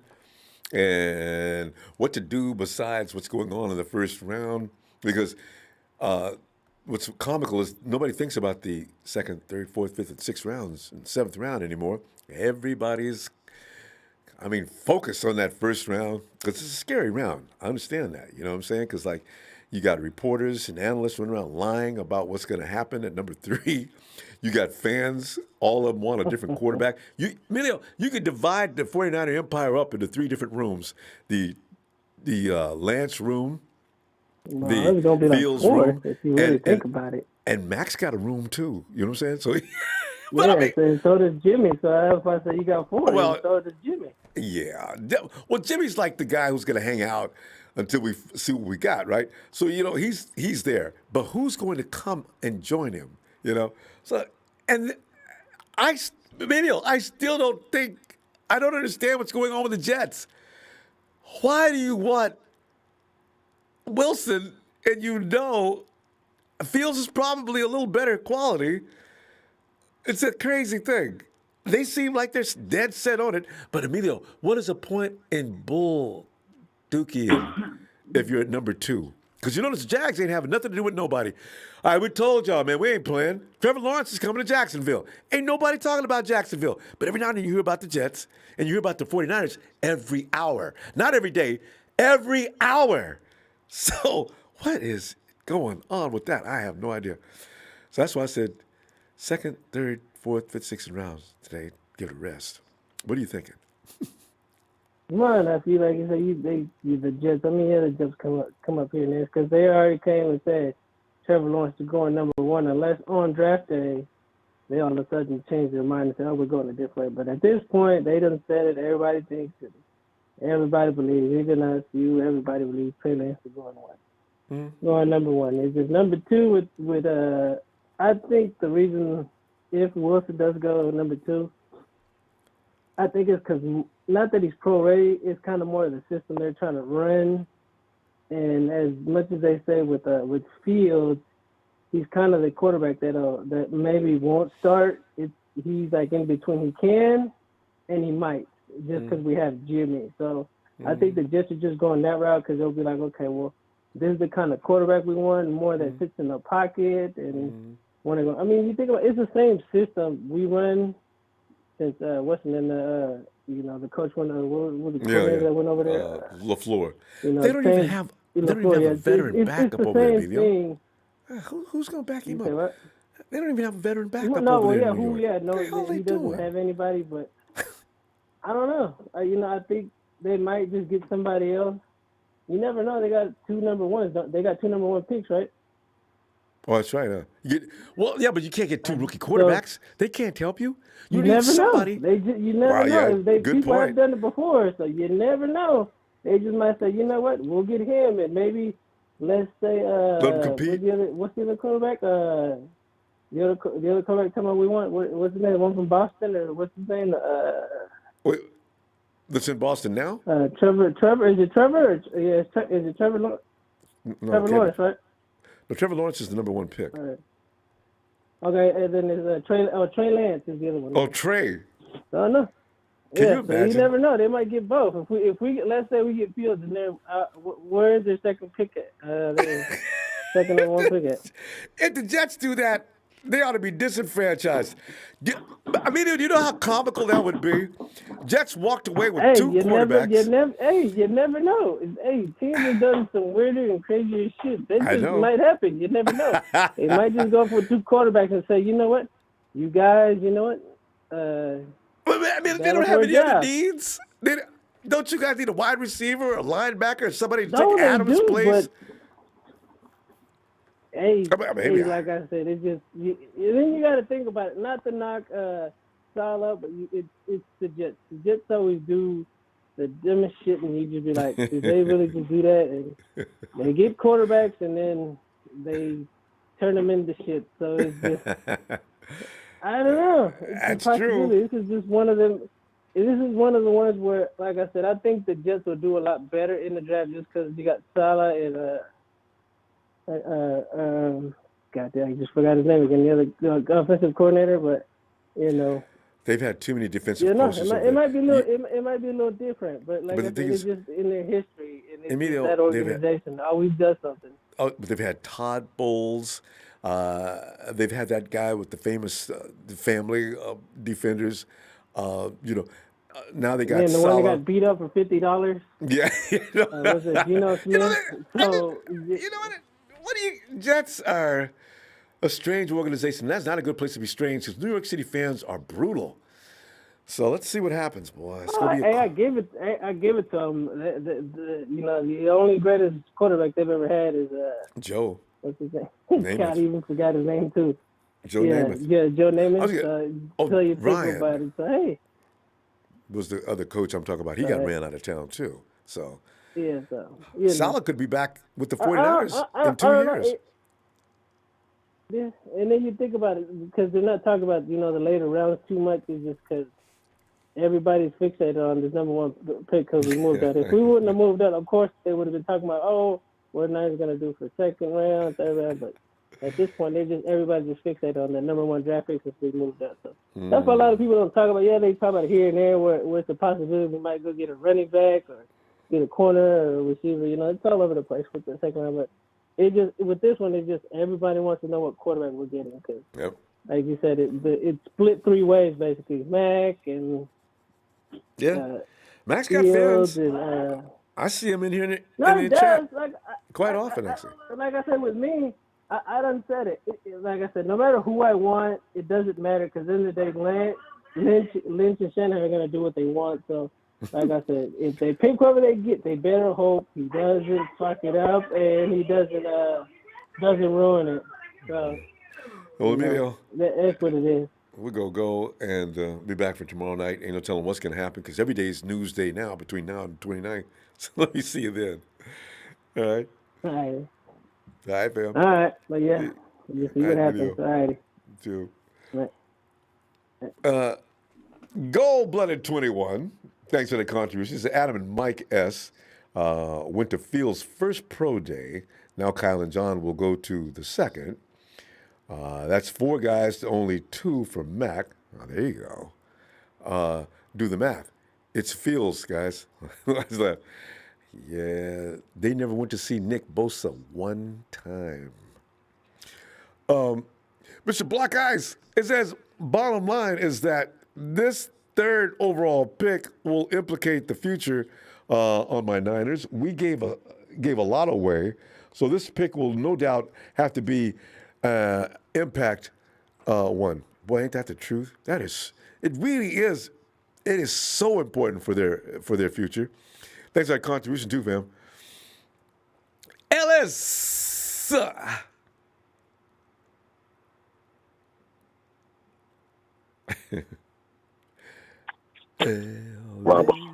Ellis. Yeah, Ellis. Can you give me a few more, or we? Oh, I'm sorry, say again? Can you give me a few more minutes? Oh yeah, no problem tonight. Okay, all right. I appreciate it. No problem. Hey, Tony. Hey, what's going on, Ronbo? Hey, Tony Tone. That's why I give you. Notice I'm giving you a new name since we got so many Tonys getting in here. Tony, Mac Jones is still taking the beating. I'm glad you called. Tony, I have decided, and I just said, to be fair, Mac has got an audience, and he's got a fan base too. People think it's all about Lance Wilson, and of course Fields. No, Mac Jones. I see people talking about Mac Jones a lot and defending him. So, but Tony, that, and I'm sure you got some input on that. But also, Tony, 2nd, 3rd, 4th, 5th rounds, 6th, 7th. Tony, are you thinking trading up would be a good idea? Because if you could do your draft all over again, I figured yours would be immaculate. But standing still on it, trading down, getting more picks. What are you thinking? So here's what I have personally. De'Ami Brown, if he's available at 43, I have a sneaking suspicion that he won't be. I feel like he's kind of in the Brandon Ayuk conversation last year where a team might want to trade up back into the first round late to get him. He's that special of a player. So if he's available at 43, I think he'd be a perfect Kyle guy. And you have to think, too, we don't really have someone who can stretch the defense vertically. Debo is always hurt. Ayuk, in my opinion, he's much better in intermediate to short routes, not meaning he can't go deep, but I prefer him in the intermediate game because he's so shifty and so good that way. De'Ami Brown, to me, he's one of the better deep threats in the class, and he can do everything that we ask the other guys to do. He's great after the catch, right? He's great hands, too. He's just a very versatile player. I know Chris Sims talked a lot about him, so for me personally, if he's there at 43, take him. If Elijah Molden is at 43, take him. If they're both gone, I'd probably trade back late into the 2nd round and try and pick up some more picks because after that, I don't know if there's really a guy that I'd want to take. I think it's important this year to go heavy on skill positions because next year our secondary is going to be completely gone again. And in terms of receivers, outside of Ayuk, we don't have a reliable guy. Debo can't stay healthy. Jalen Hurd hasn't seen the field. All of our other guys just aren't proven yet. I think you have to take a receiver in rounds 2 or 3 this year. If a good one is available, and there should be. This is a really loaded class. But in terms of later round picks, I know I've talked about Demetric Felton on my mock draft. He's the guy for me. What we're missing in the backfield is a receiving threat. Jeff Wilson, just incredibly powerful. Raheem Mostert, very great runner, very, very fast. But we don't have a guy like Jerick McKinnon, what he should have been, where you can put him out wide. You can trust him against linebackers to cook them every time. We don't have that guy. So for me, Demetric Felton in rounds 3 and 4 maybe, he's the perfect player to fit the Jerick McKinnon role. And then also some other guys, some guards, Aaron Banks, Kendrick Green, I think are also good candidates for that area. There's a lot of guys. I feel like I could go more in depth into this. I don't want to take away too much time because you have a lot of other colors. I want to talk about the quarterbacks real quick if you want to add something, and then we'll get into that. Should take me like a minute or two. Okay. Anything you want to add? Well, no. I was appreciating. I was looking at the chat, responding to your comments, and you're getting a thumbs up in most cases. And I've been wanting a guy to take the top off that defense and stretch it out too for ever since we lost Marquise Goodwin. So I love it. You know, it's practicality is what worries me. What are the 49ers' priorities, and what are they thinking they want the most? But you're right. We don't have a cornerback room next year. But that would all be I'd add. Yeah, there's so much we have to worry about. I think this year in the draft, we have to draft at least 2 corners. Another guy I'll add late is Cameron Bynum from Cal. He locked down Ayuk last year in college football. He's been really high on my board. I think he'll be available in round 5. So that's just another guy to look out for. But I want to talk about the quarterbacks because I want to make it clear, I don't like Alabama at all. I really actually hate Alabama. They're not really my team at all. Yeah. But I've kind of talked myself into all 3 quarterbacks, Lance, Fields, and Jones, being good picks at 3, because I'm going to go into Trey Lance real quick. I know you're big on him. What I love about him is he calls his own protections, he calls his own plays, he runs the whole offense, all right? The coaches and the players trust him to do that. You've seen at the line, he's making checks, he's IDing guys, he's doing everything he needs to do. That part really impresses me because that tells me from day one he can run the offense because they run a similar type of zone run offense at North Dakota. What worries me is his accuracy, because he'll miss short throws, he'll miss deep throws, he'll miss intermediate throws. That really bugs me because we've seen with C.J. Beathard and Jimmy Garoppolo, when you're not accurate, it really brings down the whole offense because Kyle's seeing these plays. The dudes are wide open. If you can't hit them, you're not only going to frustrate him, but you're going to frustrate the team because the guys aren't getting the ball when they're getting open. So that's what worries me as a year 1 guy. And you look at the team, the way the roster's built, we need to win this year or next year. We are an old team. I think we're like 4th oldest in the league right now. We need to establish ourselves this year and next year, or just kind of refill the whole roster in a few years. I don't know how that's going to go, but to me, Trey Lance won't be incredible until year 3. I know he's gotten the Josh Allen comp a lot, but the difference is there. Josh Allen he had like twice as many throw attempts in college. He threw a lot more. His Wyoming offense was a lot more pro-style than North Dakota State, which is still a pro-style offense, but Wyoming was more pro-style, and he didn't have the type of weapons that Trey Lance had. Alabama and North Dakota State are basically equals in the conferences that they're in their divisions. So when you look at it that way and you look at Josh Allen not having anything, those are 2 big differences. But in terms of arm talent, his IQ, his ability to run, I think that's a great comp. I'm going to go quickly in Fields and Mac Jones real quick. Justin Fields, I don't know if you saw, but there's a thing. I think Javier Vega on Twitter brought it up, but he scored a 130 on a certain universal athletes test that tests your ability to memorize things, pick up new concepts well. He scored a 130, and Josh Allen, Mahomes, they were 108. To me, he can come in day 1 and learn the offense very quickly. But my issue with him is his ability under pressure. I don't see it. He's made a few good throws under pressure, but he often gets flustered. He'll become inaccurate. He'll start taking off with the football when there's other things open. Again, I don't think he's a one-read quarterback. I made that really clear in the last call I had. But when the play starts to break down, I don't trust him to get to the second read. That's a big worry for me because Mac Jones on tape displays the ability to do that perfectly. He'll throw balls under pressure. He'll take hits. He'll do it all the time. I'm not saying Fields can't get there eventually, but for me, Mac Jones does that consistently. And he's very accurate everywhere on the field. So that is a great breakdown time. You know what? I got to get you and Shay together. This is because we're out of time now. Let's. I'll be contacting you the next couple of days. I'm going to see what I can work out here. I've got it because you already gave me your Saturday schedule. We'll see. All right. All right. Yeah. All right, Tony. Awesome stuff as usual. All right. Talk to you later. You have a good night. You too. Thanks, Tony. Yeah, he never comes in unequipped. He's got it all together in that head of his. Salvador!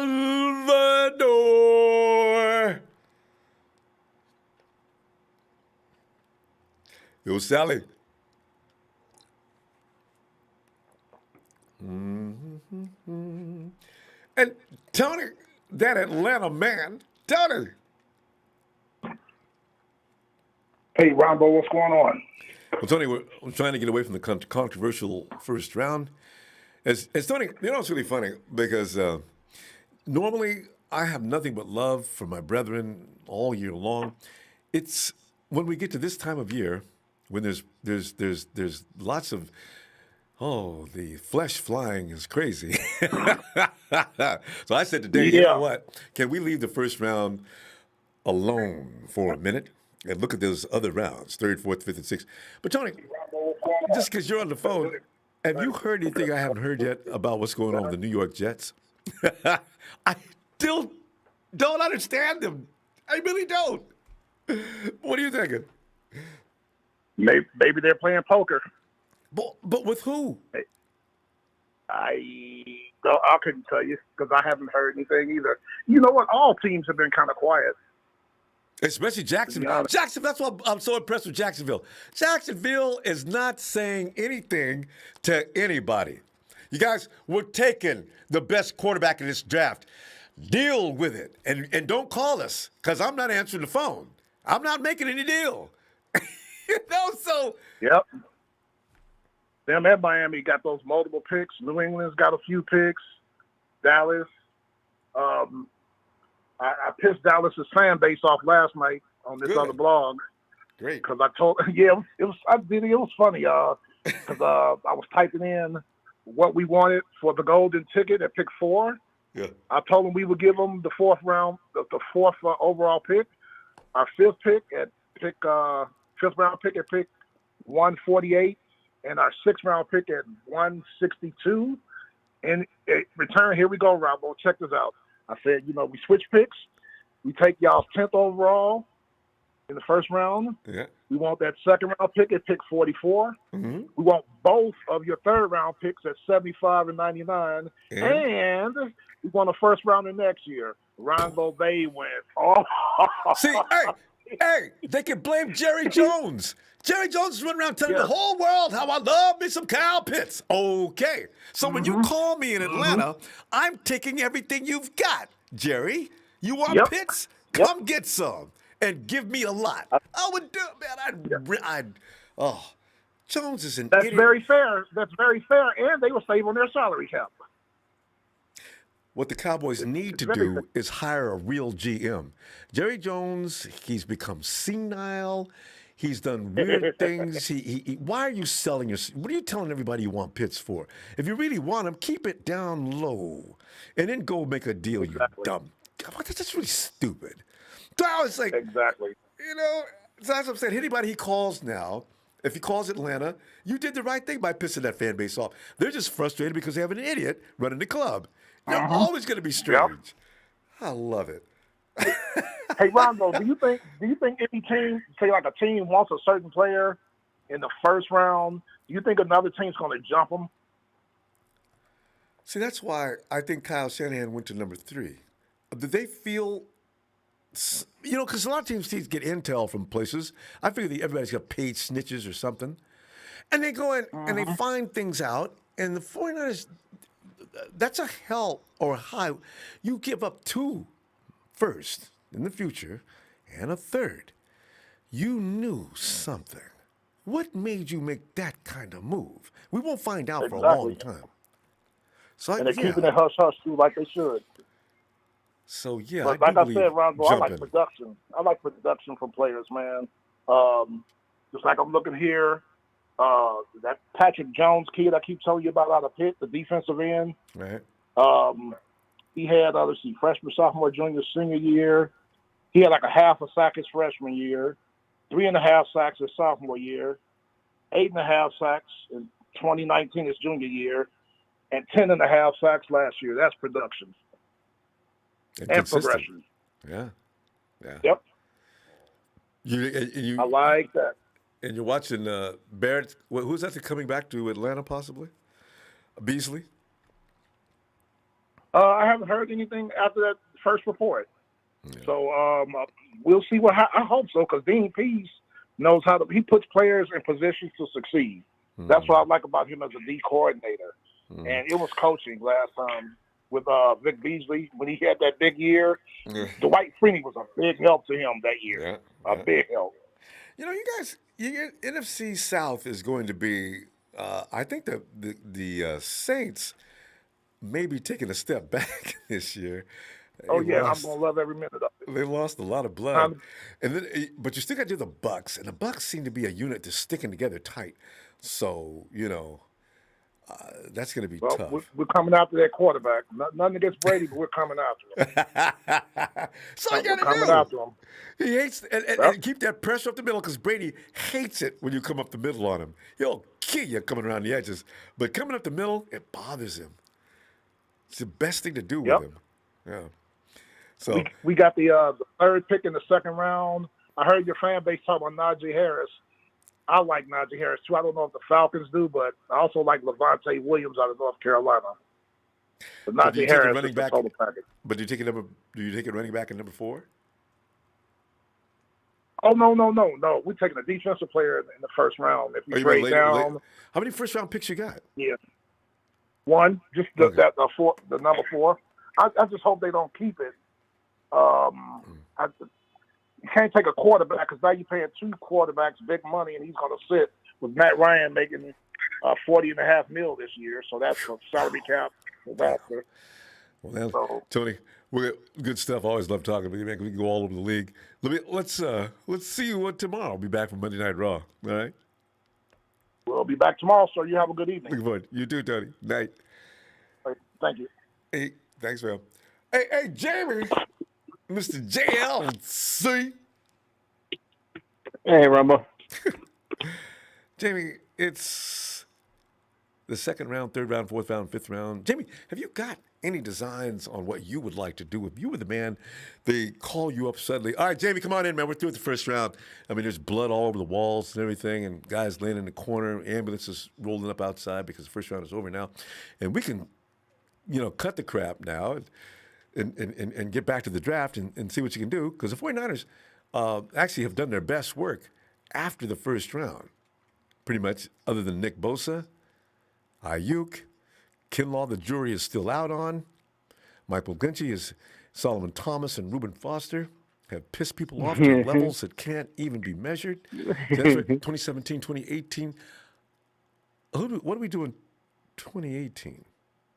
You notice that Farley is he keeps falling down the board. Is he that guy? Caleb Farley. I was watching some report. Maybe that's what they were talking about. I was listening to something. I heard the cornerback.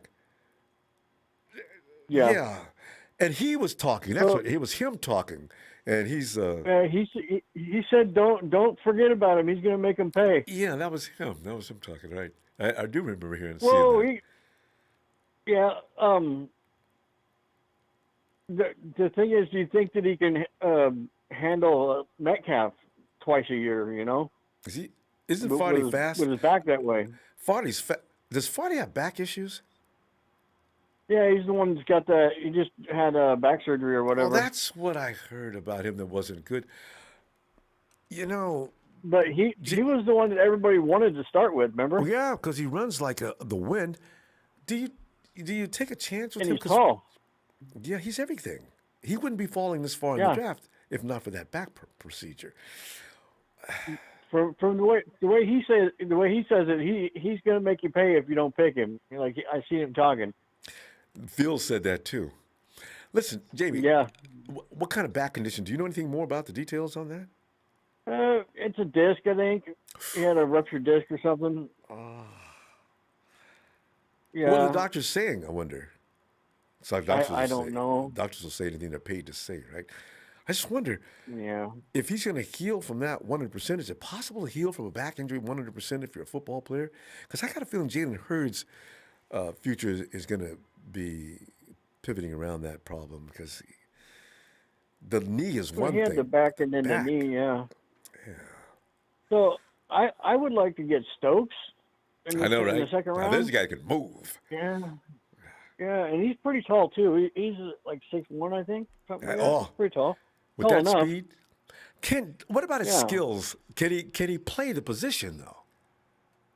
Yeah, I think he was the better corner of the two, but some people like the other corner better on Georgia.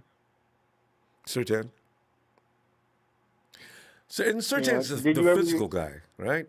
From the Surtain, he's on Alabama. Obama. Wait, who's the Georgia guy? Yeah, it's the guy that was on that mock that you did earlier today. Oh, yeah, he is a Georgia guy. That was Cool that's picked the him other out. corner. Yeah, he's got a lot of. He's not real fast, right? But he's. He's not as he's still 4.3s, I think, but he's not he is 4.2. 4.3. Yeah, well, he's Okay. 4.3, 4.4, something like that. But he's not as fast as Stokes. Not even close. Wow, Stokes is. Wasn't he the fastest guy we heard about this year already? So. Yeah, he's the fastest corner that I know of. Because wide receivers, all of them aren't that kind. You know, you got to deal with Tyreek Hill, Harden. Kansas City's the worst team in the league to have to deal with as far as Speed City. But beyond that, everybody you got else. to chase them around. Yeah, you know. So beyond but that, if you can blast past their line, you ain't got to chase them around. Yeah, you got to get. I got to have guys getting flags. I want every time Tyreek comes off that hill. Do you see what I did there? Whenever he comes off that last scrimmage, I want you to knock the bejesus out of him. If you miss him, I'm going to have to charge every time. But when he comes off that hill, I want him to know about you. That's the thing. Yeah. See, you start Did messing with you their ever mind. get a chance to look at that dude? No. Sorry, Jacob Harris? Not yet. Give me a few more days. Oh, man. Give me tonight. I'm going to do it tonight just because we talked about it. Yeah, you got to look at him. Just look up his pro day and you see the picture on the front page. That'll say everything. Right. Yeah, because if the speed I think we involved, can you get don't that want to dude love around the. Yeah, I think we can get him around the third, because I don't know if we can get him at the bottom of the third. So, like the other guy was saying earlier, we might have to move back up a little bit in order to get somebody. Isn't our third round down pick there? Pretty high. We're high up in the third round, like we're in every other round, though. No, we're at the bottom, like 100. Oh. That's what that guy was talking about earlier. That's right. I wasn't looking at the digits. But we're way down there. The compensatory pick or whatever. That's right. It's not our ranking. It's our compensatory pick. And we got that same problem in the fifth round too. Yeah. We got we got 3 fifth-round picks. Yeah. So we can trade one of those to move up a little bit in the third and grab that guy. That'd be perfect. Yeah, you can. A fifth and a third might move you up. Yeah. So if we get Stokes and we get that guy, then we got a really good corner. We got a wide receiver / tight end, and then down there in the fifth round, whatever's left, look for somebody to get to fill out the D line. That's what I'd do. And you're doing something for your cornerback room that's going to be bare here soon. If you don't do something real quick, Jimmy, let's go ahead and see you and tomorrow. All right. Okay. Good stuff. I'm I'm gonna get that player too, so I can stop telling you, Jimmy, I haven't done it yet. All right. All right, Jimmy. Have a great night. Talk to you later. Bye. Night. Big Show apparently went to work naked today. That's Big Show. Big Show, that's you with the capital letters. He said, I went commando at work today. Big Show, did somebody steal your name? I can't imagine you saying that. And posted it up where everybody's got to see it. Boy, Big Show's getting sabotaged. Okay. So Ellis. Ronbo. Ellis, man, we're rolling through the second, third, fourth, and fifth round, sixth and seventh. Ellis, what are your thoughts on what to do with all that capital? Was that JJ? Yeah. They're messing with Big Show. But what are you thinking? My bad, Ronbo. Say that one more time for me. I just hit like a dead spot while I was, traveling. So I didn't got anything. Go ahead. We're looking at the rounds 2 through 7, and there's a lot of picks in there. So we're wondering, would it be a good idea to move up? People talk about Najee Harris. Then you got Dion saying, stand pat with what you got. Let's not give up any more assets or lose anything. You got others that said you might want to trade down, add some more picks to this bunch. Because the 49ers are so good at picking up players in the later rounds. If the 49ers had 2 or 3 fourth-round picks and add another fifth-round picks, shoot, we might have an amazing bunch of people. Ellis? Yeah. Did we lose you again? No, I'm here. Okay. Anyway, did you hear what I just said? Yeah, I did. All right. I thought you were still talking. No. What kind of move would you make on all that? I mean, Najee Harris is. I mean, that'd be a great pick. I mean, would it? And then what are we doing? We coming up. We can get a corner. What in the third, fourth, or are we moving up to get a corner after that? Because I feel like if we do something like that, you know, then we gotta come up and probably try to get a corner next. You know, but there's a lot of gems out there. You know what I mean? A lot of good corners. I just seen this really tall 6'3" corner. Somebody had seen his name before. St. Just Juste or something, or that's his last name. But he's like 6'3", 200-something pounds. You know, that's I haven't heard about him in a long time. Yeah. Well, I just seen it earlier when I was on IG, but I hadn't seen that name yet. But yeah, I mean, you know, a running back. You know, North Carolina's got some really good backs. I think they got two good backs right now. They got a really good wide receiver, you know, out there. And so I don't know. Kyle's talking to Kadarius. They were talking to Kadarius Toney, you know, from Florida. And, you know, he's a wide receiver. He's been getting real busy. Kyle Trask, you know, he's put up big numbers with Kyle Pitts over there in Florida. And, you know, I don't know, man. It's just, is he going to get, you know, it's got to be a running back, or I think he's going to get one of those receivers. I think it's just too rich in the first two rounds to sit back and only get two players. And two players that's like, I don't know, I think a lineman might even be lackluster if we get that in the second, you know, for our second pick. Like, I feel like we got to get one of these backs or one of these, you know, big-time receivers, because one thing I was thinking about, and it's, you know, this may never, you know, come into fruition, at least anytime soon. But, you know, Debo, we got to get some guys in case Debo and George go down. And I think Kyle may try to get an extra piece that kind of does similar things to both of those guys, mainly as backups that can start to, you know, come in and learn behind them, you know, as the, you know, the veterans and younger veterans at that. Just in case, but to also add to the offense. You know, I seen this tight end, I don't know his last name. He's got like 13 letters or 14 letters in his name. From Penn State, he's like 6'6" or 7. I mean, he's a monster, and I mean, you could just throw the ball up to him all day. I mean, when I watched his highlight tape, I was just like, damn, well. I mean, that's like all day, every day, you know, for anybody, any quarterback. Wide receiver. He's a tight end. I'm sorry, I don't know if they Pat something with he's got like 13 letters in his last name. Jamie was talking about him just the other day.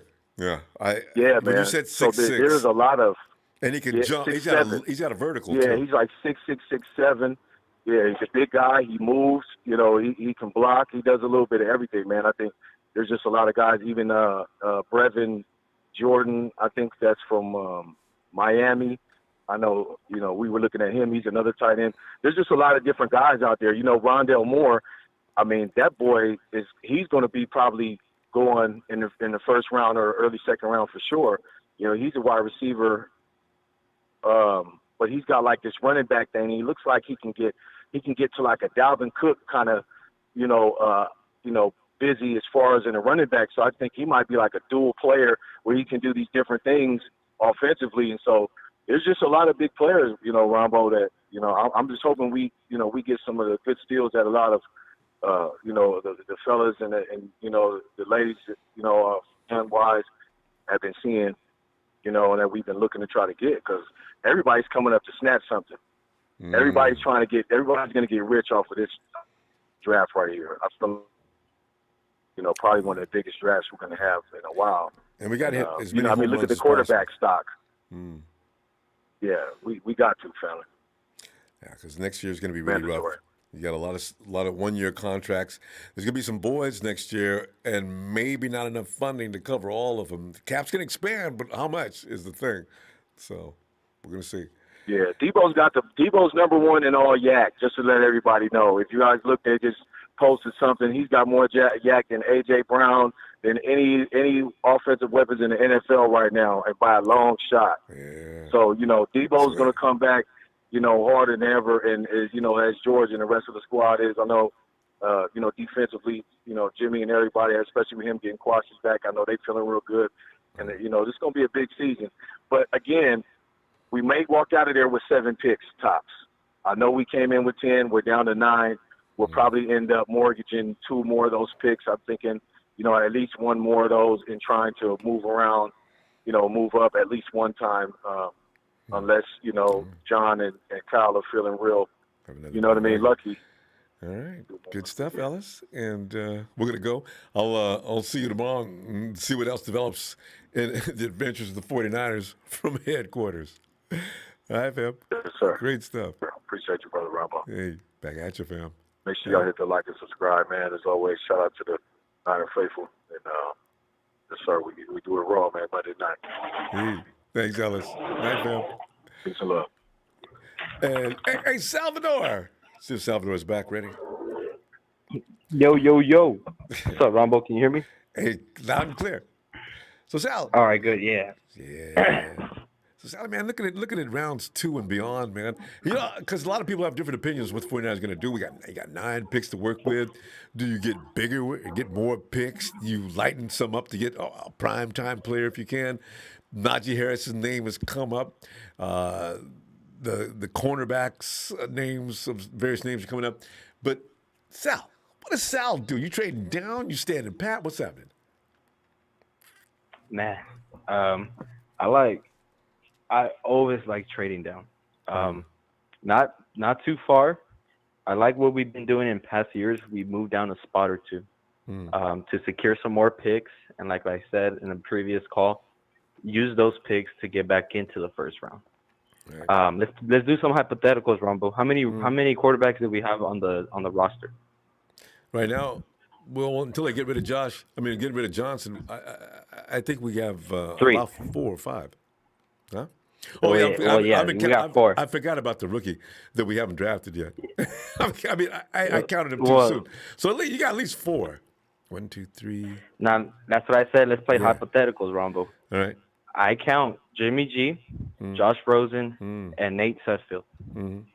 God forbid we just go with that roster. But, Johnson. He hasn't been cut yet.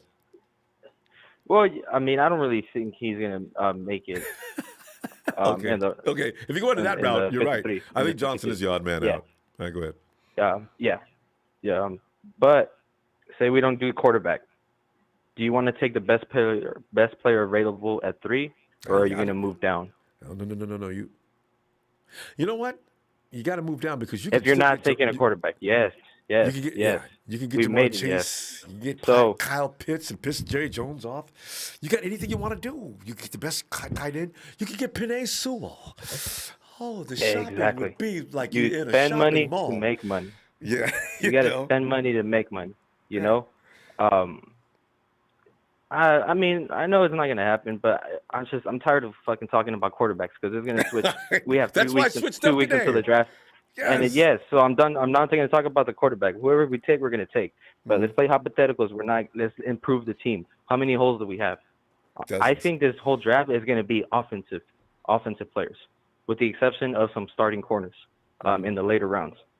But it's going to be heavy offense. We re-signed a lot of the defensive guys on offense. Obviously, we got Trent Williams, but I think Kyle's going to get a running back. He's going to get a wide receiver. He would love Penei Sewell. I would love Penei Sewell. I don't know what Kyle likes. I would love Penei Sewell. Yes. This guy is 20 years old. He's going to start his first NFL game at 21, outrageous. And he's not going to struggle. No. He's on that tier with Quentin Nelson. So he's 21 years old, athletic. He can move, plug him in left guard or right tackle. He is that guy. He's going to move bodies, solidify the line. So when you're talking about best player available, I got 3 guys at number 3. Penei Sewell, Jamar Chase, and Kyle Pitts. Those are the best 3 guys available at number 3. When you're quarterback aside, when you're looking at just talent, those 3 guys. You can't lose. Jamar Chase is better than Justin Jefferson. He was fucking tearing it up he was tearing it up in 2019. So he's better. He's our Julio. Yeah. Yeah, he could be our Julio. Penei Sewell, I already talked about him. And then Kyle Pitts, I mean, a slot weapon, taking the load off of George Kittle, but opening up the playbook. Those are your top 3 players right there. But I mean, we're a freaking, what is it called? A prisoner to the moment. We need a quarterback. It pisses me off. Depends on how far you trade down. 2017. Mac is still available no matter where you go in the first round. Well, yeah, you got to be really careful don't go past Belichick. Belichick would take Mac Jones in a heartbeat. I got a feeling. So, I think it's gonna be Jones or Lance. Jones or Lance. Jones can start behind Jimmy, and he could replace him. In the stride, and then Lance is that guy where if he sits the whole year, that's going to be the most beneficial to the team, because that means Jimmy played the whole year, and we probably are winning and are in the playoffs. Lance is sitting behind, getting familiar, and then bam, that's one route. Yeah. But it's still a possibility there's going to be a Jimmy's awfully quiet, so there's a possibility he's picking his destination for a trade. Yeah, but he's Jimmy you never hear from him. In fact, Kyle complains because even when he sends him text messages, Jimmy won't even answer. That may be the reason why they want to get rid of him. That's just gonna happen. I'm not ruling out a draft day trade. Getting a second and a third for him. Anything can happen. We gave up a third. Yeah, we gave up a third as a trade, so we might as well get a third back. And everybody, man, it pisses me off when. This is the last thing I'm gonna talk about. When everybody looks at, oh my God, we mortgaged our future. It's 2 first rounders. 2 first rounders. That's what we gave up.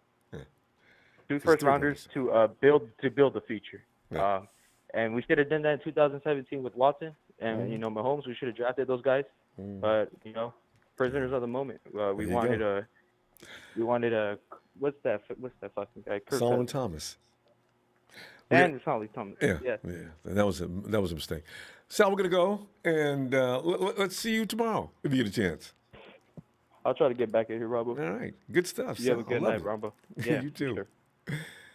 And Clarence, this is why Johnson's a good scout quarterback for mobile quarterbacks, opponents, cheap too. You know what?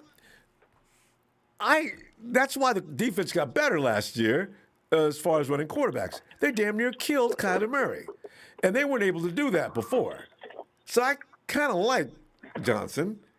Maybe just give him another title or something.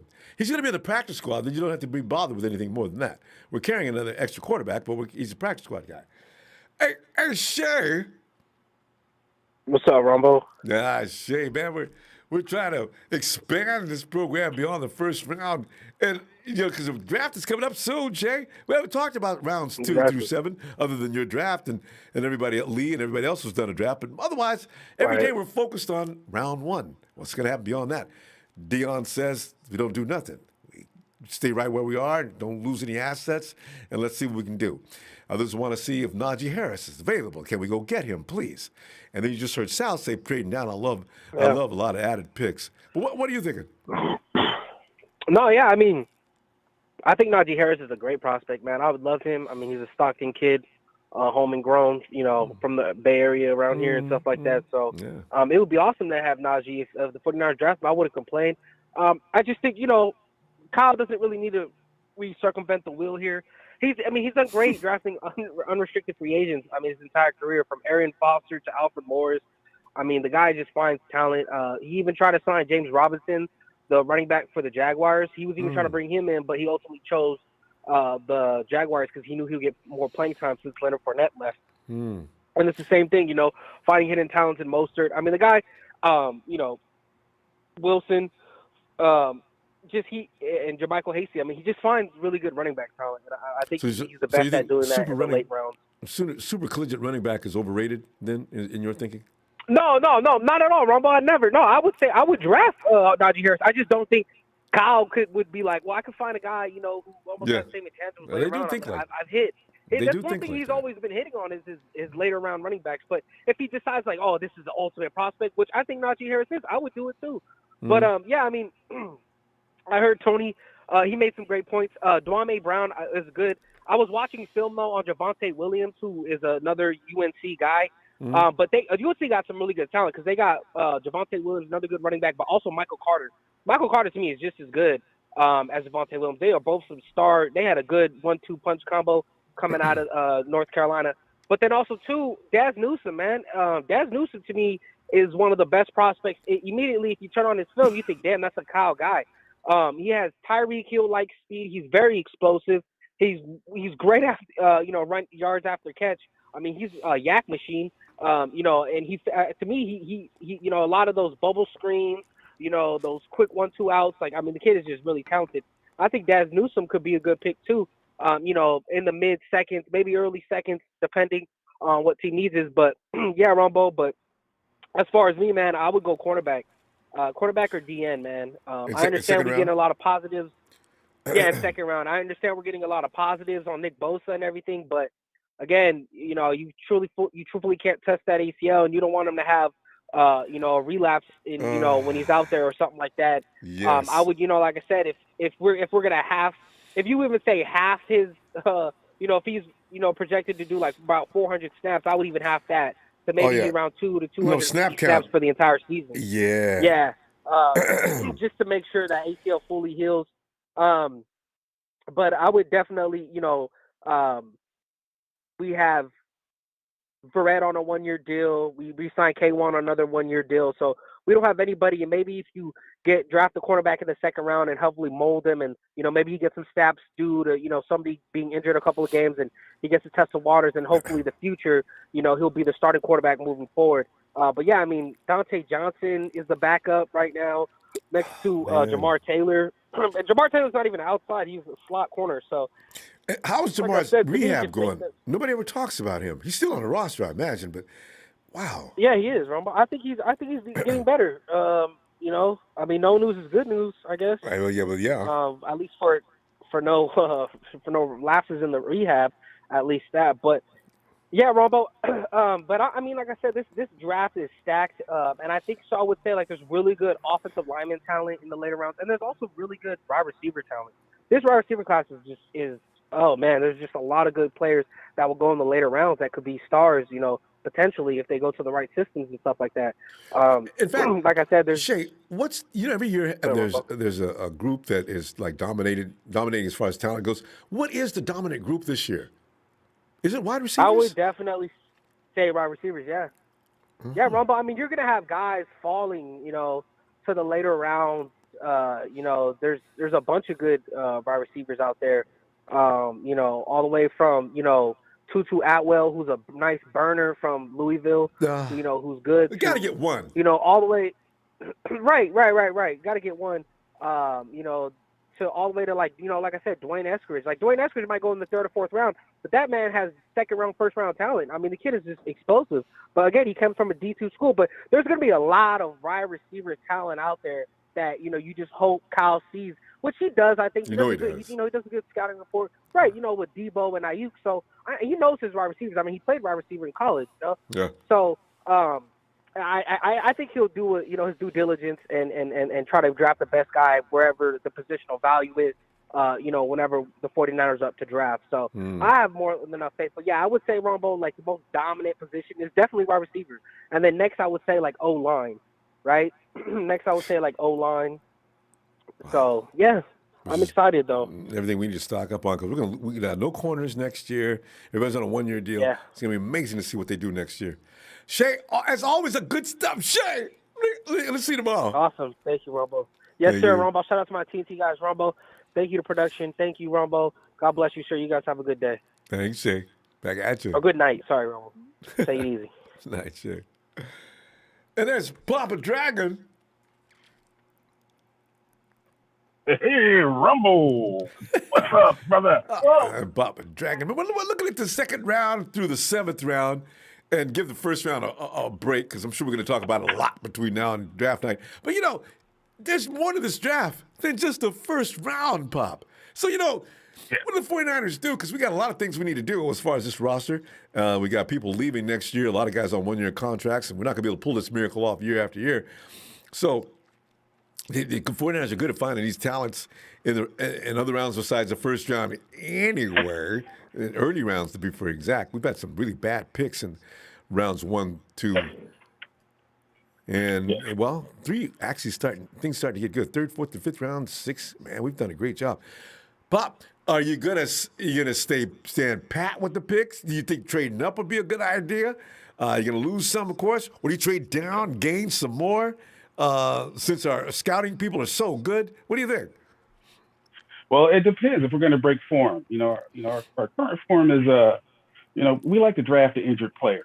We like to show equal opportunity to the entire world. Oh, the more busted up you are, if you're in a wheelchair, Boy, they're we going to love check you. that 40 times. We love you. That means Caleb Farley, come on down that bad spine. Broke back and all.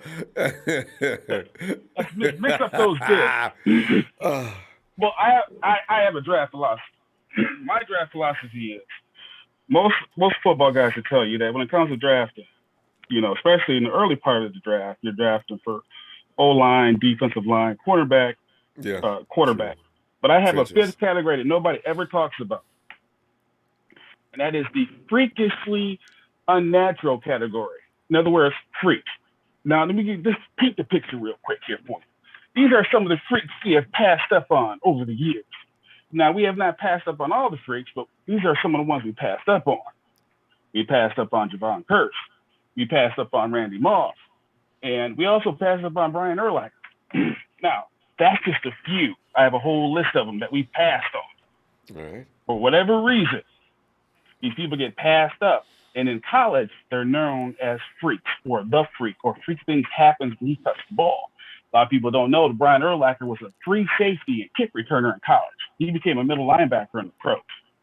So you got to really spot that talent in those early rounds and late rounds. And I'll tell you one other thing. I've been doing some reconnaissance work. I have been monitoring the New York airwaves, my brother, the whole time. And it's been very, very interesting about what these people are talking about in New York City. So, again, we know what the top of the draft kind of looks like. My board's a little bit different than other people's boards. My quarterback list goes Fields, it goes Wilson, and then it goes Lawrence. That's how I look at it. If I have the top 3 picks, it's going to be one of those 3 guys, okay? Now, then I go with my overall board. At the very top of that list is that freak tight end from Miami. Now, later rounds, players are going to fall. So here's what I'm looking at. Late round, we got Trayvon Mayrig, okay? This kid's out of Spring Branch. That's his hometown. Played for TSU. Okay, he's one of the highest rated safeties, but he was a 4-star recruit as a cornerback. So you got versatility there. I like him a lot in the second round if he's available. The other guy I like in the second round if he's available is this guy. And then this is the one I would pounce on. This is Ben Cleveland. Okay, played at Georgia. Say that name one more time. Ben Cleveland. Okay. He is a guard, 6'6", 343 pounds, and he can move. Okay. Now, unfortunately, someone has said that the offensive linemen are deep. That's not true. The deepest parts of this draft, is going to be wide receiver first. He was right on that. Defensive back second. There's going to be a lot of defensive backs available, but you have to throw safeties in there as well. And after that, we have running backs. Now, I fully believe that everyone, I know they love that kid from Alabama. I think he's going to go to Pittsburgh this year. I'm pretty sure he's going to go in the first round. I'm 100% sure. Because you remember, he is the modern day running back. If we have a running back that can run all the routes, that means he's a 3-down player. He can line up in the slot, in the backfield. That's right up Pittsburgh's alley. So I'm pretty sure Pittsburgh's going to get him. How long has Kyle been? We should have got Christian McCaffrey when he had a chance, but we picked up the Jet, and Kyle's been looking for this kid for a long time. So it's going to be interesting to see what Kyle does about this because he needs that kind of versatility. He needs versatility, but the one thing that Kyle did do is that his system is geared towards finding the running back that makes that one cut and then goes. So I have so much confidence that they'll grab somebody in the 6th round and they'll play like a Hall of Famer. So I really think they can wait on running back. They really got to fill out that offensive line because that's been shaky now for years. Again, because they keep skipping over picks. and you can't miss in the first round like they've missed before. And again, people think they know what's going on. No one knows anything. No one knows anything. Right now, the media is backtracking on Jones. And there's even people now. I'll tell you what Jones did. This is what the whole Jones rumor did. You know what it did? What? There was a scout who comes out with a scout magazine for scouting the draft. He had Mac Jones rated his second-rated quarterback. That's because of San Francisco. I'm sorry. It just is. It just is. San Francisco has created this whole market for Mac Jones. Who cares if he had it? Who cares if he had a DUI? Who cares? You know, but and then the most crazy thing that kills me is that no one ever talked. Well, not really. They don't really just come out and say, "Hey, look, man, there's some racial bias going on here." You know, because Dak Prescott had a DUI, he dropped to the fourth. Okay, don't get Mac me started. Jones got a DUI. He's going up to the top of the draft. Oh, and then all of a sudden, wait a second. You have to laugh about this because this is like clearly something that's just stands out like a giant elephant. Anyway, you know, Bob, we need to stop because we're running over time. Always love what you bring to the table. Let me see you tomorrow, will you? I'm looking for you. Let me give you my last late round special. This is my late round special, and I'm gonna let you go, okay? Out of Stanford, Simi Sahoka.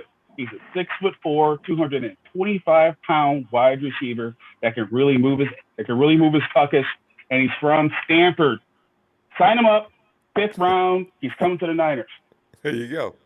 All right, Bob. All right, brother. Good stuff. Making All right, records man. of it. Later. See you later. All right. All right, man. Bye. There's Papa Dragon. So it's going to the Papa Dragon show. Now, it's the big show with small B's. Was that the big show? Is it the real big show? It must be. Yes, it is. Yeah. Big Show, I can't believe a production did that to you. There used to be Big B and Big S. Well, Big Show can't get any respect. Well, it's a big show. You still are my favorite guy. I will not use small letters in your name, and I will not say that Big Show still is the big. I'm sorry to interrupt you, Ronbo, but it still is the big S and the big B. Somebody just learned how to change the name really quickly before the time expired on when they could change their name on their Gmail account or whatever account they have this signed up report for about their you going YouTube. commando? No, don't believe any of that. That's Alexa, Frisco. turn on the living room light. You know who that is. He just interrupted. That's our favorite Anyways, guy, the 2J. So let's get serious for a moment. Anyways, go ahead, because I know you got something planned. What is it? Go ahead. As far as the second round goes, Ronbo, if we don't trade back up into the first for Najee, which would be a great security blanket and a lot of pressure taken off of Mac Jones to have while he's under center as our quarterback, if that were to come to true, then I think we're going to be dedicating those rounds to skill position players because after Deebo Samuel, we have nobody. Yeah, Papa Dragon just. I think he said the same thing, didn't he? Yeah. Yeah. There's River Craycraft. He's not going to make the team. There's Kevin White not going to make the team. No. And then it falls off from after there. You know what I mean? So, I think it's going to be dedicated to a wide receiver, and the wide receiver, if they're not there, that I'm looking at is Elijah Moore from Ole Miss, who I'm a huge fan of, who ran a 4.4 in his pro day. Okay. Even though I don't take heavily or pay attention to pro days, but we didn't have the combine this year, so we kind of had to. Mm-hmm. There's also Terrence Marshall, who also ran a 4.4 at his pro day. LSU, who played alongside Jamar Chase. Mm-hmm. So there's I need Rondell speed. Moore. Can anybody break 4.4? That's what I want too. That's what I want too. I need speed too. You and I have been crying about that for 4 years now. Or ever since Goodwin left. Yeah. Goodwin actually left in 2019, basically. Yeah. But yeah, as far as the second and third round goes, that's the position I think that's going to be dedicated to, is the skill position players, because every year since Kyle's been here, he's always drafted 2 receivers, and only 2 of them have panned out so far. It is true. Only 2 of them have panned out so far. That's Deebo Samuel and Brandon Ayuk, and after them, there's really nobody. he's still iffy about Richie James being in the slot, which is why you keep seeing him being put back and forth between kick return roles and sharing the slot. But I think he needs to find the. I think he's. Maybe get some more now that Kendrick Bourne is that slot position. I mean, KB's gone. Yeah. Maybe they'll give him a few more snaps. Because, I mean, Richie, don't you think that he did a good job when he was out there most of the time? I think he did a great job, especially in his debut against Green Bay. Are you kidding me? Yeah. I think he did a great job. That's why that's why I called after the game and said, I don't understand why Kyle hasn't been using him in the first place in the slot. And and then he played him a little more the following week, as if Kyle. Yep. Duh. Why? He's right there. Your answer's right there. Yeah. But I still think he's going to find somebody to compete with Richie James and to add more depth, obviously. That makes sense. But I would also prefer to solidify the interior offensive line on the right-hand side next to McGlinchey. I think McGlinchey would benefit well if we had a really stud, highly sought-after right guard. I think that's what would improve his game a little bit more. Is somebody who can help him a lot along that side. So what about that? What do you think about that kid KD from Oklahoma? Who? I believe his name was Kacade. Is it Creed Humphrey? Oh, I'm sorry, Creed. Are you talking about? I'm talking about Creed Humphrey. Humphrey. Yeah, Creed Humphrey plays both center and guard, and in the meantime, it would be interesting to put him on the left side and move Tomlinson over to the right side, and let him play guard. Yeah. And McGlinchey. Go ahead. I'd rather have somebody play at their natural position, though. You know what I mean? I don't like messing around. Yeah, because as soon as you move Tomlinson, he's no good anymore. Yeah. Yeah, exactly, because that can always happen. So, and we don't need that, especially if a rookie is going to be going in there here pretty soon. So, and I really like Kendrick Green out of Illinois, the right guard for the right guard position. As Aaron Banks out of Notre Dame. Oh my gosh. Yeah, Devontae Notre Dame, Brown. Any out offensive of Alabama. lineman from Notre Dame, sign me up. Yeah, absolutely. Same. Even though Michael Lynch has been kind of sketchy lately. Oh, I said that. I forgot about that. Okay. Well, Mike's still a great. I still think Notre Dame can still run behind him.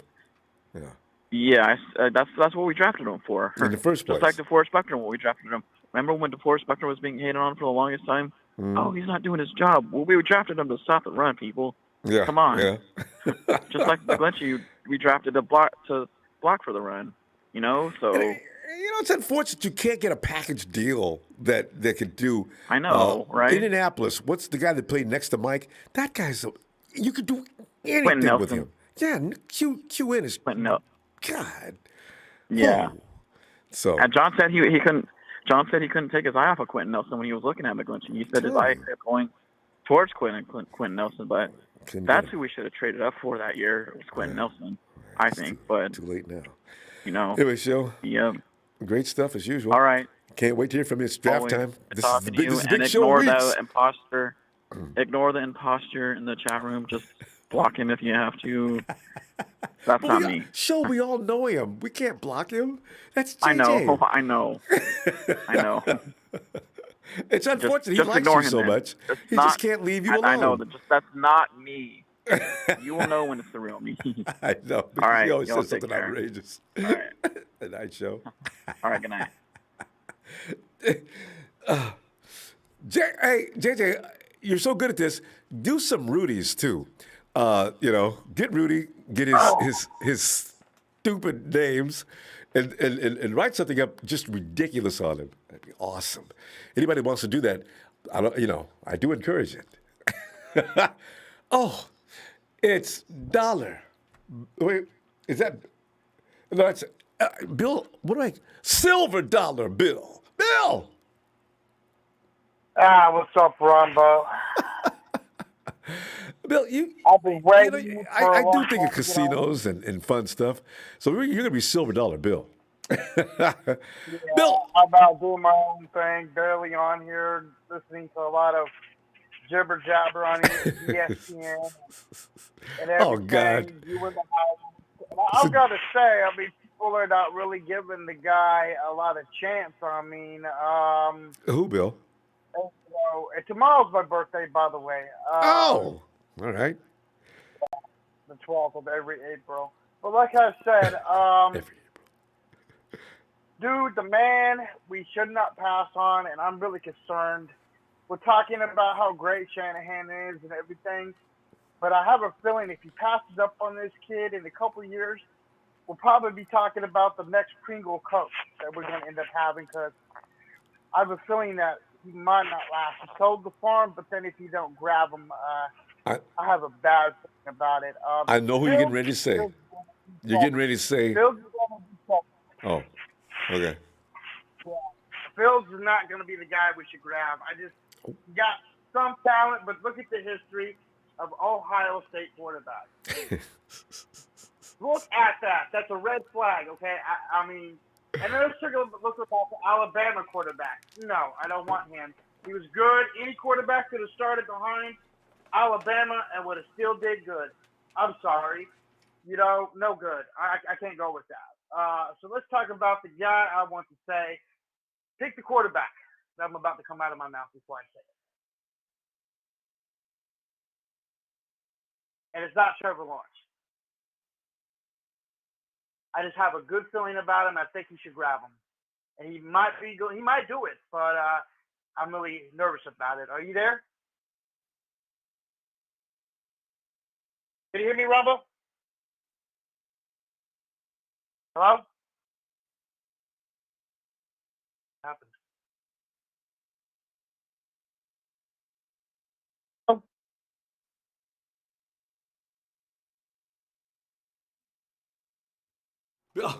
Bill, I'm sorry. I couldn't hold it any longer. Bill, I'm sorry. You had a question. Go ahead.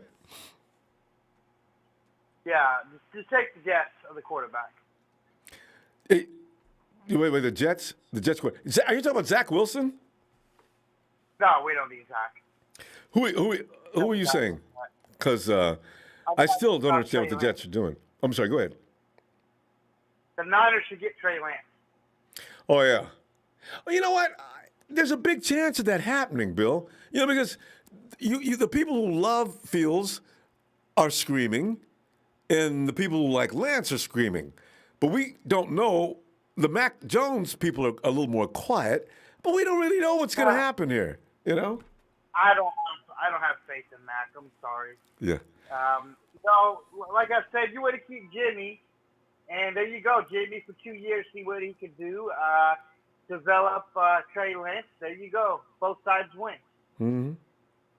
Because I know if Jimmy G is quarterback next year, the 49ers are going to make a playoff run. And there's no doubt in my mind. It's about the injuries. If the 49ers stay healthy, look out.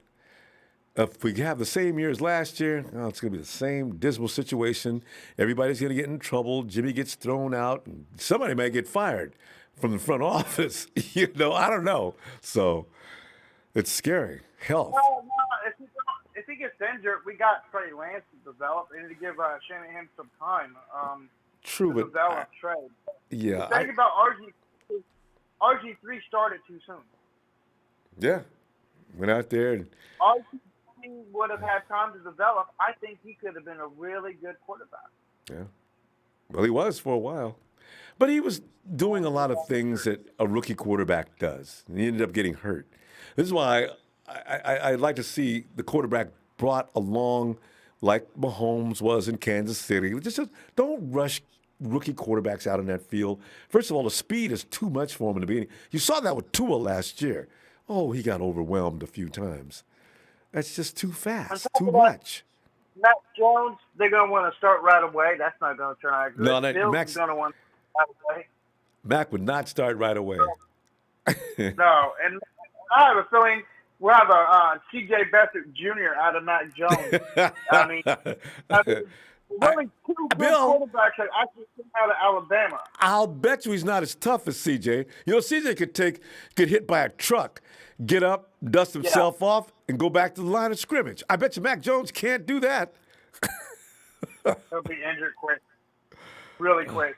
But like I said, only two good quarterbacks that came out of Alabama, and one starting a little too soon. Jalen Hurts and Tua started too soon. Both of them are starting too soon. So, but I think we'll see a better performance to 2-0 next year than we would last year. Yeah, adjustment time. And they took him out, and he didn't get hurt, so that's good. Bill, you know what? Let me sing happy birthday for you, and just in case you can't come back tomorrow. Are you ready? I'm going to be on tomorrow. Okay, well, let's make the novelty correct then. Come back tomorrow, and let's do that. All right? Because we're out of time now. If I don't make it, What? I might be partying tomorrow. I'll be right. So you want me to? Should I do the birthday song now? Go ahead, do it tonight. Get it out. All right.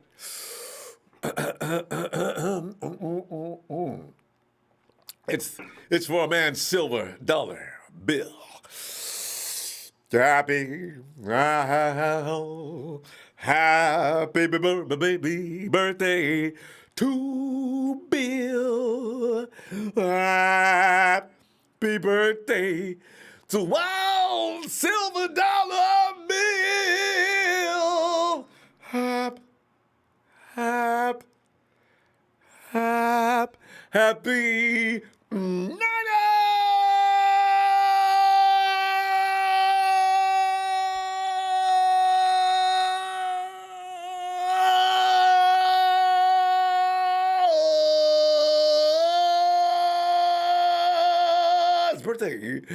to Bill. Bill, if you're going to celebrate tomorrow, take it easy out there, man. You know what I'm saying?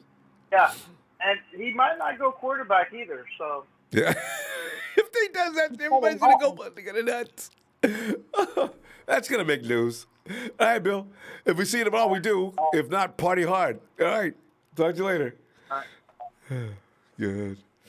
Hey, Carlos. Ronbo. Carlos. Yeah, that's me. I'm in. How you doing tonight? How's the family? I'm all right, Ronbo. All right. Man, you're gonna give me fire, Ronbo. I'm telling you. I'm over here this late.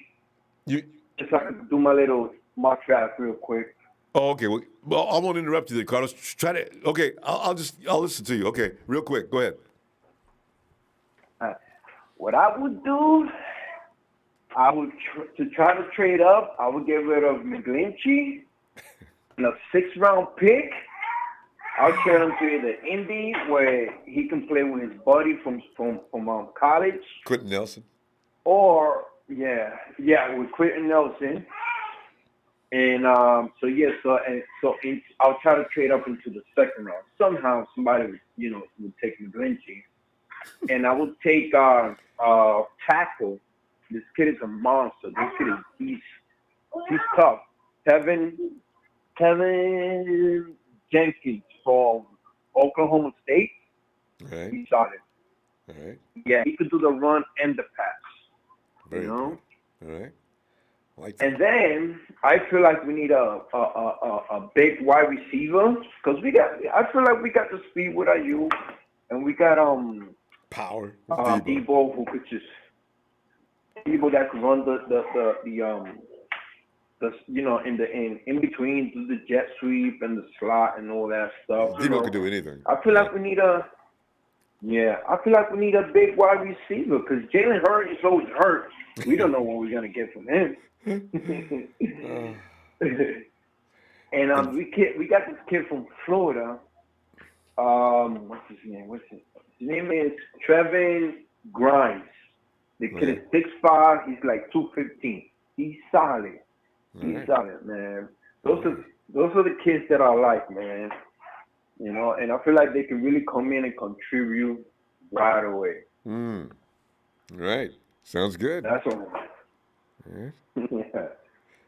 You do need a big receiver. That's all I got for tonight, Ronbo. Well, I know. Okay. That was good.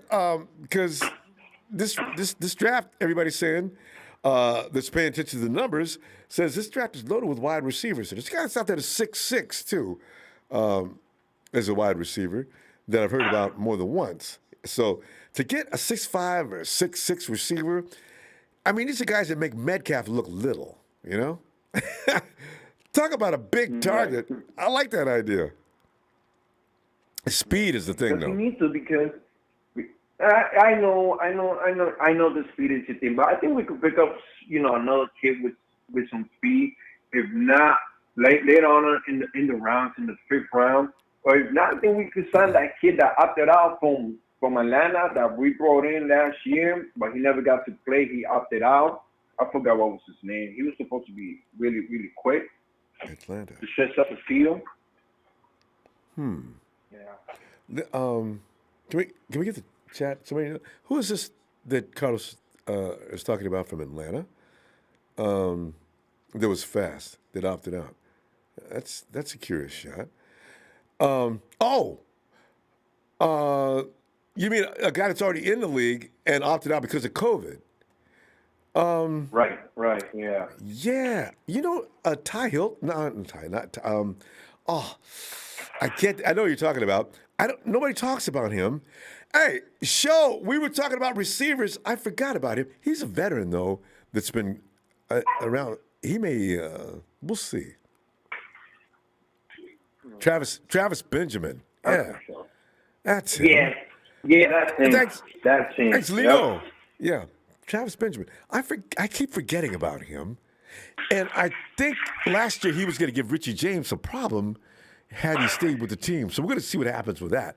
Good call, because sounds like he's ready to go this year. From what I remember reading about him a couple of weeks ago too. So, we picked up Sanu too. Why? I'm not sure. Veteran leadership. Yeah, I know, right? They keep bringing him back. I don't know what's up with that. Veteran leadership. So if we bring up Travis Benjamin and Sanu to go along, actually that would fill the room.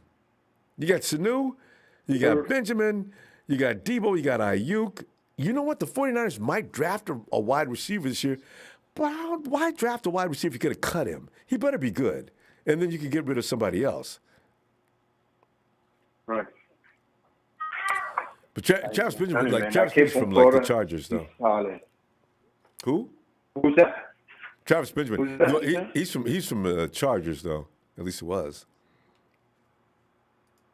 Yeah. Because you said Atlanta, I was a little confused. Hey, you know what though? Atlanta's got that one receiver that we didn't get, and I don't know where he is anymore. But Taylor Gabriel. So I don't know what happened to Taylor. I guess he's. Kyle wasn't interested. I think it's Taylor Gabriel. Yeah, it might have been. Okay. I don't know where he is, though. Anyway, Carlos, we're going to run out of time. Carlos, I'm loving you being regular back in here, Carlos. Give my best to the family. Let's see you tomorrow if you get a chance. Definitely, we do that. Ronbo, listen, I'm going to show you some love tomorrow. I tried to do it today, but somehow I got kicked out of my my bank account because I put in the wrong password, the wrong email. I kind of screwed that up, so I was in a rush. But I'm gonna show you some love tomorrow, Ronbo. All right. Be looking forward to it, Carlos. Hey, have a good night, fam. All right. Good night. Night. Hey, Mario.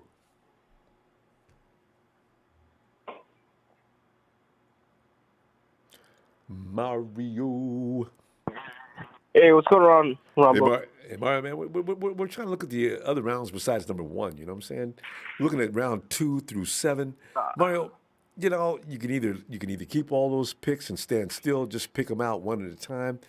But you and I both know the 49ers are always busy during the draft. There's no way they're going to sit still. If I had to bet on them, are they going to draft up or down is the question. What do you think? Or what would you do? Up or down?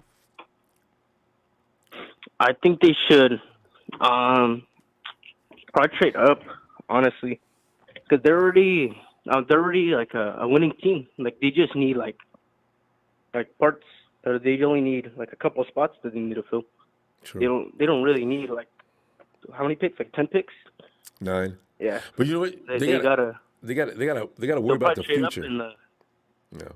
Yeah, they need some depth, especially in that secondary. And they'll trade up in like the 3rd or 4th rounds. Yeah, because I'm sure there'll be like some guys that fall. Because we got 3 5th-round picks, so you use one of those, and you don't do so much damage to yourself, and you make some gain. Yeah, I got a feeling that's what they're gonna do. Yeah, because there'll be. I think especially this year. a little bit more easier to find some talent the fall because of, like, since they didn't even play. Well, some of them didn't play, and you already know the Niners already have the A1 scouts. Yeah, I know, they know right? how to find. We find them, don't they? They always find some bodies, late rounds too. You know, DJ Jones is a 6th-round pick. Richie James, they don't play enough, but they picked up Richie in the 7th round. Richie's better than the 7th-round pick, you know? So you're right. Our scouts do a good job. So we'll see what they do this year. Oh, yeah. Well, they definitely got it together. Mm-hmm. A lot of players opted out, though, because of COVID last year. I really wonder how much damage that did to college football pickings, you know? Oh, yeah. Let's see. Definitely. And the guys getting COVID, getting caught, having to sit out weeks at a time, or whatever the case is. So it's going to be a tough year to pick your player and get really what it appears to be. Because Zach Wilson, Mario, you've heard Zach's name over and over. He's ranked number 2 in this year's draft. And I have a hard time believing, is that accurate? Yeah, I don't know. I don't know how he got over Justin Fields. But I like him. I like him a little bit more, but I don't know. I don't know why I like him though. Well, he's dynamic. He's like a lighter skinned Mahomes. The dude will throw the ball. He'll sidearm it and he's a trickster. You know. I was watching him. I said, okay, Yeah. see now I see why the appeal. And he can run. So he can do a lot of things. Exactly. So it's just the talent. That's what's gonna be hard. Like if the Jets take Zach Wilson, I think that's not gonna be good for him, man. Because he hardly ever faced pressure. And I know, right? with the Jets offensive line, that's all he's gonna get. And they got no veteran, and their offensive line sucks. Unless they plan on doing a lot of things in the draft.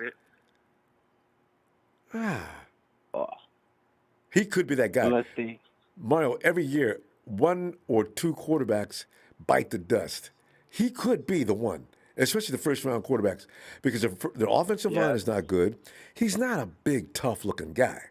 So he's going to take some hits. And somebody said he freaks out after he gets hit. What does that mean? I don't know, because I didn't watch college football. What does that mean? At the pro level? Ooh.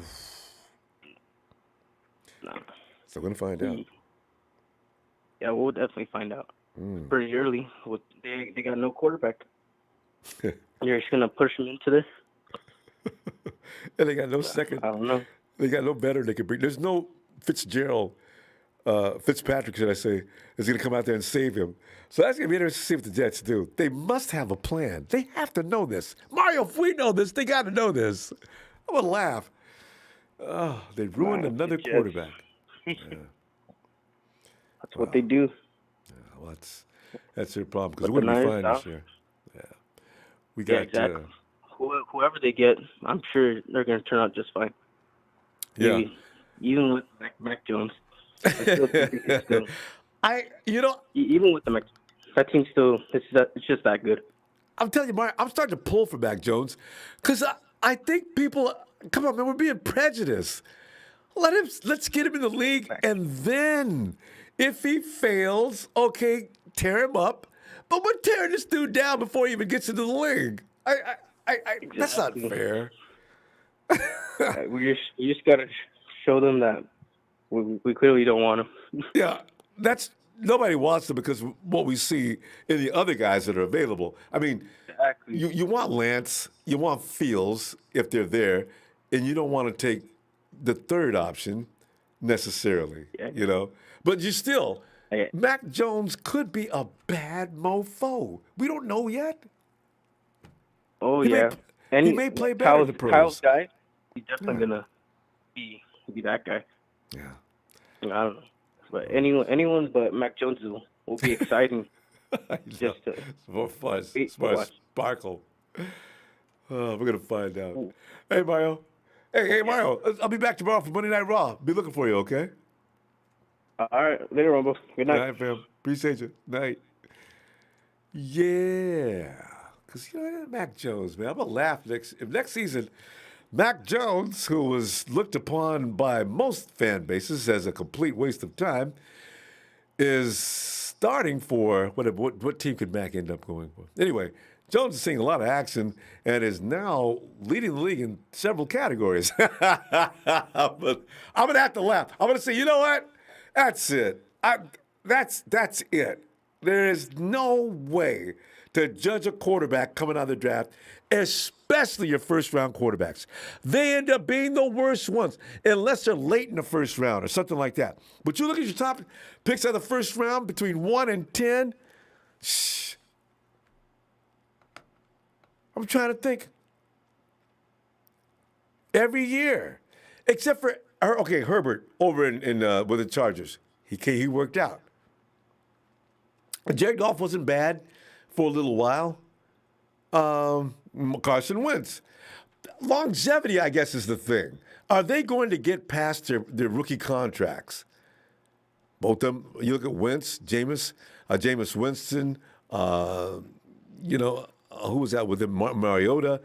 Then you got Wentz and Goff. No, not Baker Mayfield.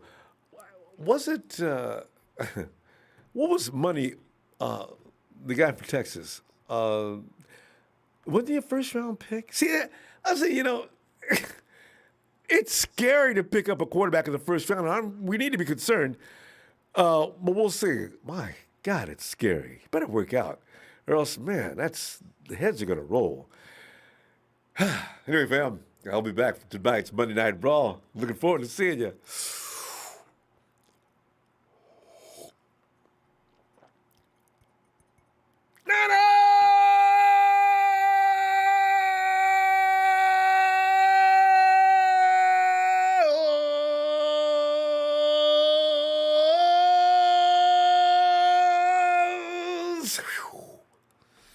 What was his name? Oh, Money Manziel.